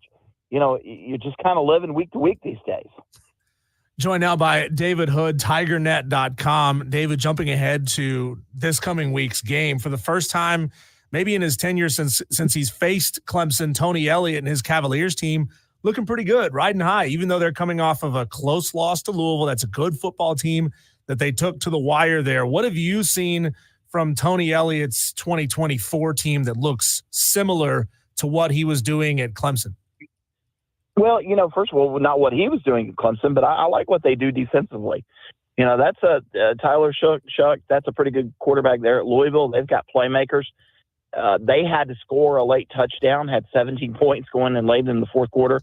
Their offense is kind of hit or miss. They've got Calandria, the sophomore quarterback. When they are in the hurry up, I think he's fine. When he's predictable and has to drop back to pass, not very good. Offensive line has some issues, but every once in a while he'll sneak up and kind of break a play on you. And that's kind of what's kept them in games. And what they've been really good at is a lack of turnovers. They've been really good at keeping a hold of the football, and that's helped them out to this 4-2 record. David Hood, TigerNet. We go back to the Wake Forest game. Diesel mentioned it, kind of a slow start for Clemson. We're just trying to find something to nitpick because Clemson's been so big here. Do you feel like that slow start could be something to keep an eye on or no? No, not really. Everybody, I hate to bring it up, everybody has coaches. Everybody comes out with a little something different, and you kind of adjust to it. If you don't adjust to it, then you say, oh, my gosh, there could be a problem. If I had to look at one thing on this Clemson team that could be a problem, it's the fact that teams are really still having success getting out on the perimeter. Clemson's defensive ends not setting the edge early in games. Teams still having success out there. Now, they've adjusted and done pretty well in that spot. But, if you had to nitpick, that's kind of the area. We'll see. They're getting Peter Woods back healthy. He played, significantly more snaps Saturday against Wake Forest, did a great job. But some of these other guys, they're coming in, and it's hit or miss with them. David, can you give us any updates on Bryant Wesco? I know he didn't play on Saturday. No, he was on a walking boot last week on campus. And now that's not necessarily news in of itself, because I feel like Christian Wilkins was in a walking boot, every day of practice of his Clemson career. He would wear a walking boot around campus and then take it off and go practice. It's precautionary.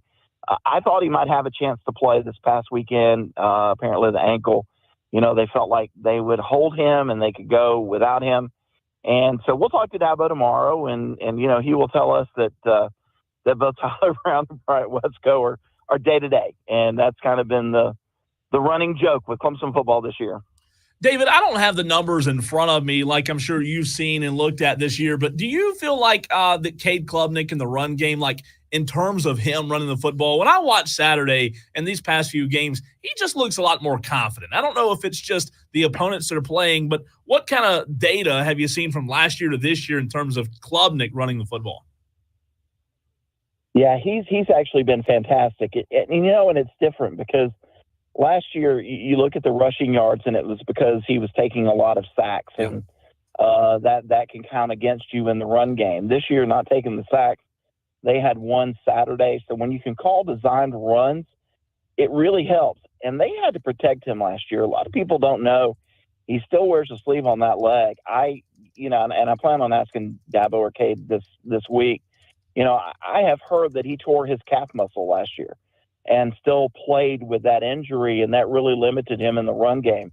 And if that's the case and still playing with a sleeve on it, that would explain why they didn't just kind of turn him loose. But, what gave you pause to think that it's really changed was there was a 3rd and 3 Saturday there in I guess it was the first quarter there on that drive where they scored their first touchdown, or where we're driving for it. And, it's a called quarterback run. It wasn't an RPO. It was just a called quarterback run. He scoots out to the sideline, and you go, well, that's looking a little different. Really didn't see that a whole lot last year. And, this kid is just, taking off with his legs. And if the play breaks down, he's not afraid to run, and it's good to see. And, we heard he hit 20.6 miles an hour in a recent game. That's pretty fast. David Hood of TigerNet.com joins us here on the Fan Upstate. Look him up on social medias. Find his website for sure. It's Wire to Wire with Diesel and Cole Bryson. Something you said earlier to me stood out to me, David, that Clemson's doing what they're doing against inferior opponents. So now looking ahead, is Louisville's defense, do you think, going to be able to test Clemson, or are we really not going to know how Cade and co are going to perform against elite defenses until November 30th?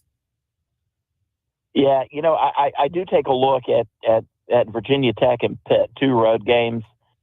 Pittsburgh's defense has been okay. Virginia Tech's defense has been okay. But when you talk about road environments in November, who knows what the weather's going to be like. I just have a feeling that Virginia Tech team, if they keep playing well, that game, could be in Lane Stadium, and it could be 27 degrees at kickoff if it's a night game. And to me, that's just fun. I love that. So I look at those 2 defenses and going, hey, maybe they could show us something. And then don't forget, South Carolina's defense played really well against Alabama. I think that they, Denard, that defensive end that they've got, they're proving that they can kind of hang with people. I think Clemson will face a really good defense there. So, Virginia's going to be a bit of a test. And then, Louisville, Pitt, Virginia Tech, South Carolina in November, I think they face 4 squads in different conditions, 2 of them at home, 2 on the road, that are going to push them a little bit.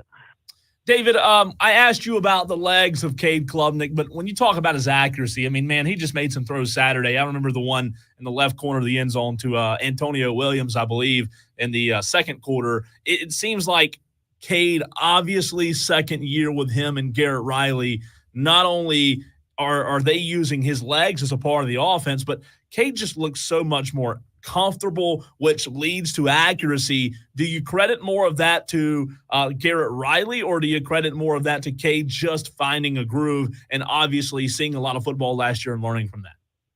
Well, I think he's confident. That's for sure. He now believes that he can do it. He also believes in his offensive line. That's a big part of it. He had pretty much a clean pocket most of the day Saturday. That really helps. He's got matchups now. That's one thing I didn't really see last year with Garrett Riley's offense was, can they take advantage of matchups? And you saw a couple times Saturday where Wake Forest defenders had to pick and choose. Who am I going to go cover?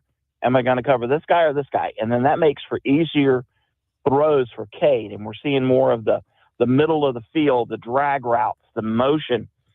And that just has air raid principles written all over it. And Cade's really taking advantage of it and kind of starting to show off a little bit. And, I texted a coaching friend of mine and I said, well, you know this better than I do, but I think he's playing at an elite level. And then I was told yes. And then I asked Coach Sweeney that last night. I said, do you think that the way Cade is playing is elite? And he said, absolutely, it's elite. That, we're kind of seeing him really progress in real time in front of us. And, the best part about it is he still has a lot of things he can get better at. He's got room to grow.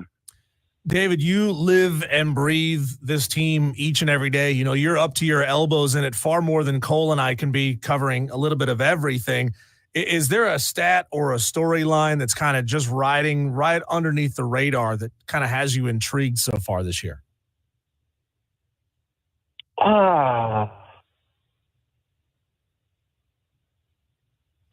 would probably just say that it's the way that this offense is so efficient.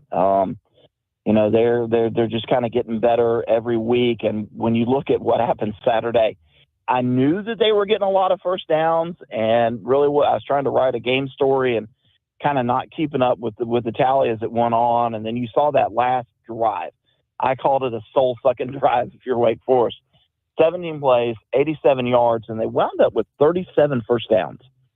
That is an incredible number. And I think it goes back to, a couple of South Carolina games, maybe where they've had more, third most in program history. They are converting third downs. They are converting second downs. They are getting yardage on first downs. And it just makes the whole operation look easy. And, somebody said, well, what kind of difference do you see?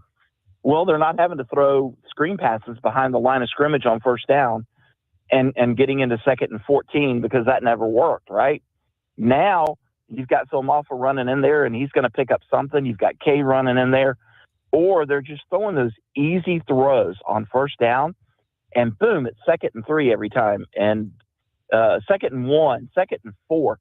And that just makes the entire operation open up. And I think that aspect of it's fun because it's been a long time since we've seen that around here. David, my last question for you. I want to put your memory to the test a little bit here. Clemson this year has 2 number 7s that are pretty good in your time covering Clemson. Which team had 2 guys with the same number as even as these 2 7s and Khalil Barnes and Phil Maffa? Oh, that's a great question. May take some research. Yeah, that might. Like I'm trying to think, some of the great defensive players that Clemson's have, because it probably have to be a lower number. Yeah. Like an 11 or an 11 somewhere, or like maybe an Isaiah Simmons. Ricky Sapp wore 7. I don't remember if there was another 7 on that team that was good. CJ Spiller wore 1. I can't remember. Man, there's a whole lot of things I'd have to go in and take a look at. Right. There's 26. I'd have to go in there and take a look at it. Might be a fun article sometime in the downtime, right? Yeah, there you go. David, I'll ask you, I think, a little easier one here for my last question. How can Cole and I get our hands on some of this delicious-looking chicken and waffles that you posted about on Saturday? Because that looks great. Well, so that was a trade-out of services. A friend of mine decided to go up late and said, hey, I don't want to do fairground parking. Do you know anybody that has a parking pass? And it just so happened that I did. And I facilitated the swap. And when they said, what can I do for you? I said, bring me the chicken and waffles that I spy across the stadium. And they did it. Wow. That's pretty high. I like it. David, great stuff as always, man. We appreciate your time. Looking forward to talking to you next week. All right. Thanks, guys. Thanks, David. Diesel, South Carolina not long ago, I think it was the noon game with LSU had chicken and waffles for the press box meal. Mm-hmm. They were killer.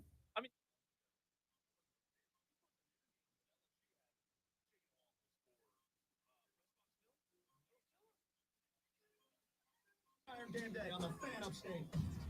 I'm Tony Kaziri with your sports.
It is Wire to Wire, final segment of the show. Final segment for you to get your thoughts in on anything we've discussed today, whether it be Clemson, whether it be South Carolina. We didn't touch on the Carolina Panthers a ton. I was at that game yesterday. You know, it was at least competitive. The Carolina Panthers did not look great. Andy Dalton was okay, right? He was good enough to keep him in the game, but their defense is not good. They also need help at receiver. They don't have game breakers, do the Carolina Panthers. So if you want to get your thoughts in, you can. 71307, your final chance to do so. Phone lines are also open as well. 844-FAN-PHONE. That's 844-326-3663. We will have our high school player of the week tomorrow, as well as our upset pick study session. Diesel and I, by the way, Diesel ran for the last segment. Today is his wedding anniversary, so he got out a little early for that, going to Saskatoons, I believe. So shout out Diesel, a happy anniversary if you can on social media. If you don't forget before the night's over with.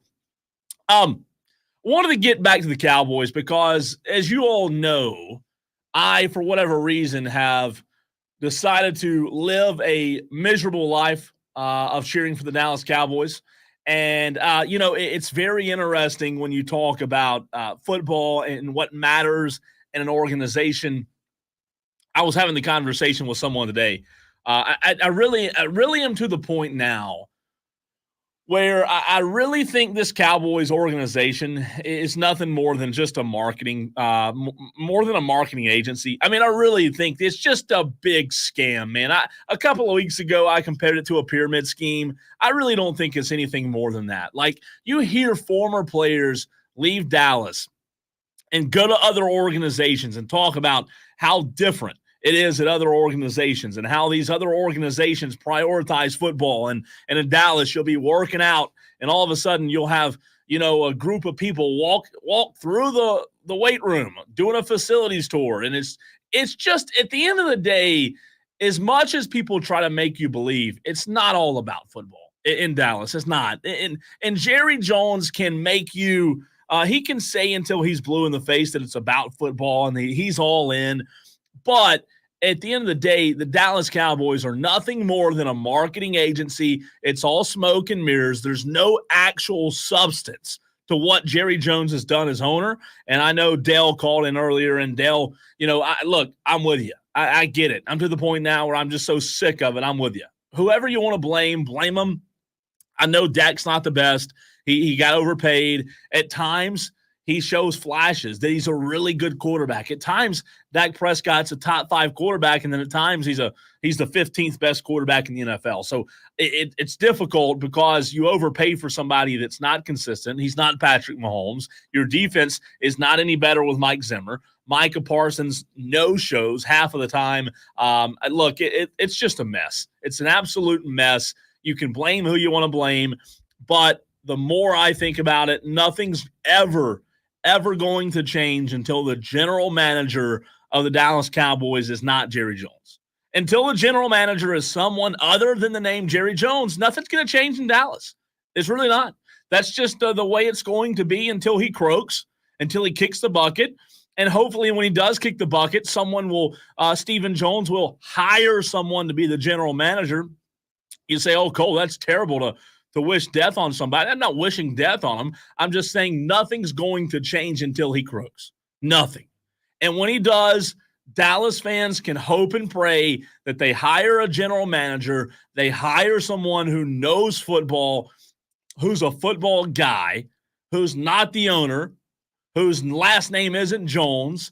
And if they do that, maybe they'll be better off. But until they get an actual general manager in there, not named Jerry Jones, they're not going to be successful. They're just not. Texter from the 415 says, what about them Burns Rebels? Texter, very, very odd game Friday night. I don't know, Texter, who you are because you didn't sign your text. And, I can't recognize numbers and I don't know who you're a fan of. But I will tell you, the way I could best summarize what happened Friday with Burns and Gaffney is simply the football was so bad, it was entertaining. I mean, really, it was so bad in terms of Burns' offense was non-existent. Gaffney's offense was really good, 350-plus yards, but never sniffed the end zone. Well, they did, and they fumbled it out of the back of the end zone in regulation. Gaffney did not score a touchdown in regulation. Burns' offense was absolutely non-existent. You can't even use the word offense when talking about the Burns offense Friday. It was that bad.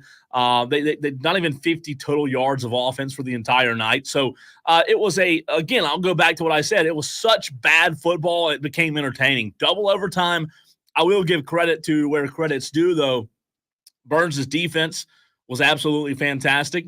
Gaffney's defense, absolutely fantastic. Gaffney's defense is one of the best defenses I've seen in a very long time. It's one of the better Gaffney defensive units that I've seen. And again, I've been broadcasting high school football for 12 seasons now. And the Gaffney's defense this year is about as good as I've seen in 12 years. They really do play as a group. So it was a texter to your point, or to your question about what about the Burns Rebels? It was a bad football game that was so bad it became entertaining. Burns falls to 2-1 in the region. They have Eastside on Friday, so obviously you could expect Burns to bounce back. But Gaffney has Riverside. I still think Gaffney wins, but Riverside's a little bit better of a team than what they have been in the past. It should be very interesting, though. But a good week of high school football. I know we had a texter earlier in the program ask if we were going to get to any high school football conversation today, and I know we ran out of time. We will talk to our high school player of the week, the Fan Upstate player of the week, tomorrow. Reese Price of Wren High School had a fantastic game in their win over Fountain Inn. We'll talk to our high school player of the week. Look, it's been 3 weeks since we've had a player of the week interview because of Hurricane Helene and us not playing in 2 weeks. So it's been a while since we've talked to a high school player of the week. But look, we all knew going into the game, texter from the 415, we all knew going into the game, well, let me back up. Anyone that knew what Burns was in 2024 knew that going into the game, Burns was going to struggle mightily on the offensive side of the ball. That's just their MO in 2024. Their offense, they lost a ton of key pieces from that offense from a year ago. Their offensive line struggles, and, they have a quarterback who had no experience coming into the season, and Kane Rogers. So their offense is going to continue to struggle. I mean, it's not going to magically flip a switch, right? So I expect the offense to struggle in big games. They're going to have to win games down the stretch because of their defense. They really are. But on the Gaffney side of things, Gaffney's really, really good, as we all knew. Their defense is really, really good. Offensively, Gaffney finds themselves in a weird position with Jamarcus Smith, who played quarterback for the last 4 quarters.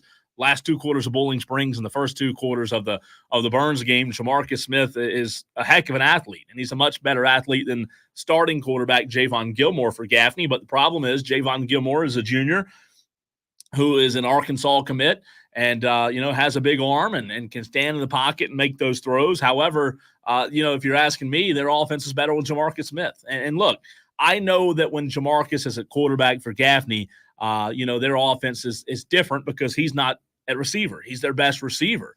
And when you take Jamarcus and put him at the quarterback position, you don't have the same ability to threaten down the field like you do with Javon Gilmore. So I definitely see both sides. But I'll tell you this, Jamarcus Smith, he's one of the best athletes I've seen in a long, long time at the high school level. He really is. All right, Tuesday edition of Wire to Wire coming your way tomorrow with Diesel and I. Again, we'll have an Upset Picks Challenge study session. We do that on Tuesdays. We kind of look ahead and start finding the games that we like and don't like. It doesn't matter because I am absolute trash at the Upset Picks Challenge. I've only hit 1 week out of the entire season. If you have not joined our Upset Picks Challenge yet, I encourage you to do so. It's a really fun challenge, and it's really challenging. Again, I want to say thanks to Ingles Markets for sponsoring that. Quick scoring update. The Dodgers have cut into the lead. The New York Mets currently lead 6-3 over the Dodgers, top of the 8th inning. Let's see. The Mets have 1 runner on base. It's a 3-run lead right now for the Mets. The Dodgers, like I said, cut into it a little bit, but it's the top of the 8th. So the Dodgers are not out of this thing yet. We'll see what happens down the stretch. We'll see tomorrow, though. Tuesday edition of Wire to Wire, High School Player of the Week, and much more coming your way. I'm Cole Bryson. We'll see you tomorrow.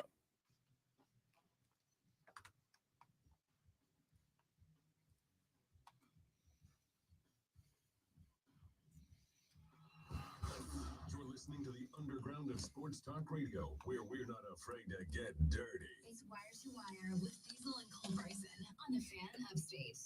Are you frustrated because you've been exercising and eating healthy, but you still can't lose weight? Hi, this is Dr. Elliot Hirschhorn with New Life Weight Loss, and we know the secret to losing weight and getting healthy the natural way without drugs or surgery. At New Life Weight Loss, many patients lose 20 to 30 pounds in about a month or two without prepackaged meals, no exercising, drugs, or surgery, because we get to the root cause of your weight. Go to mynewlifeweightloss.com now. Hey, it's Rob Brad. Look, let me make it easy for you. I dropped over 50 pounds. I dropped over a foot around my waistline, and I did it because New Life Weight Loss made it easy. If you call them and tell them Rob Brown sent you by the end of the month, $250 off. To learn more about our program, go to mynewlifeweightloss.com to schedule your free consultation. Our expert team will discuss your health goals, help determine the root cause of your weight issues, and put you on a path to success. Call 864-719-2550. That's 864-719-2550 or mynewlifeweightloss.com. That's mynewlifeweightloss.com. It's tailgate season, football fans, and at Ingles, that means it's grilling season. I mean, the grill is basically shaped like a stadium. A big stadium. Those grill breaks, kind of like yard markers. The sizzle of those delicious steaks, burgers, and dogs. The roar of the crowd. So, who's hungry for some good old-fashioned tailgate food and a hometown victory? I know I am. Ingles, low prices, love the savings. They say that variety is the spice of life. That couldn't be truer than with the all-new 2024 Upstate Craft Beer Passport. On sale now for just $40 at upstatecraftbeerpassport.com. 20 breweries and 2 bonus distillery stops with free tasting and tours at Swamp Fox and Red Border Distilleries. We've got a cold one with your name on it at Golden Grove Farm and Brew and Good Times Brewing. Get the 2024 Upstate Craft Beer Passport now for just $40 at upstatecraftbeerpassport.com. Mad World Haunted Attraction is now open. Voted one of America's top haunts and #1 in South Carolina. Located in Piedmont off I-85 exit 35. Grab your friends and get ready to scream. Buy your tickets now at madworldattractions.com. Do you find yourself stuck in a timeshare? Get the real facts about the timeshare industry and your options for cancellation. Check this out. Founder of Wrestling Financial Group has put together a free information guide that reveals the secrets the timeshare industry doesn't want you to know. Including the 5 ways you can love your timeshare. Call now and get this timeshare information guide absolutely free. Call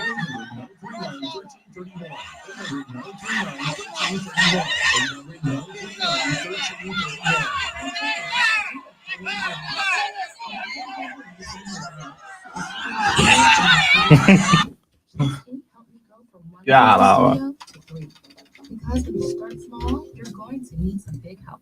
Chasing Business Cash Card, you can earn up to 5% cash back on business essentials, so your business can go from here to impossible.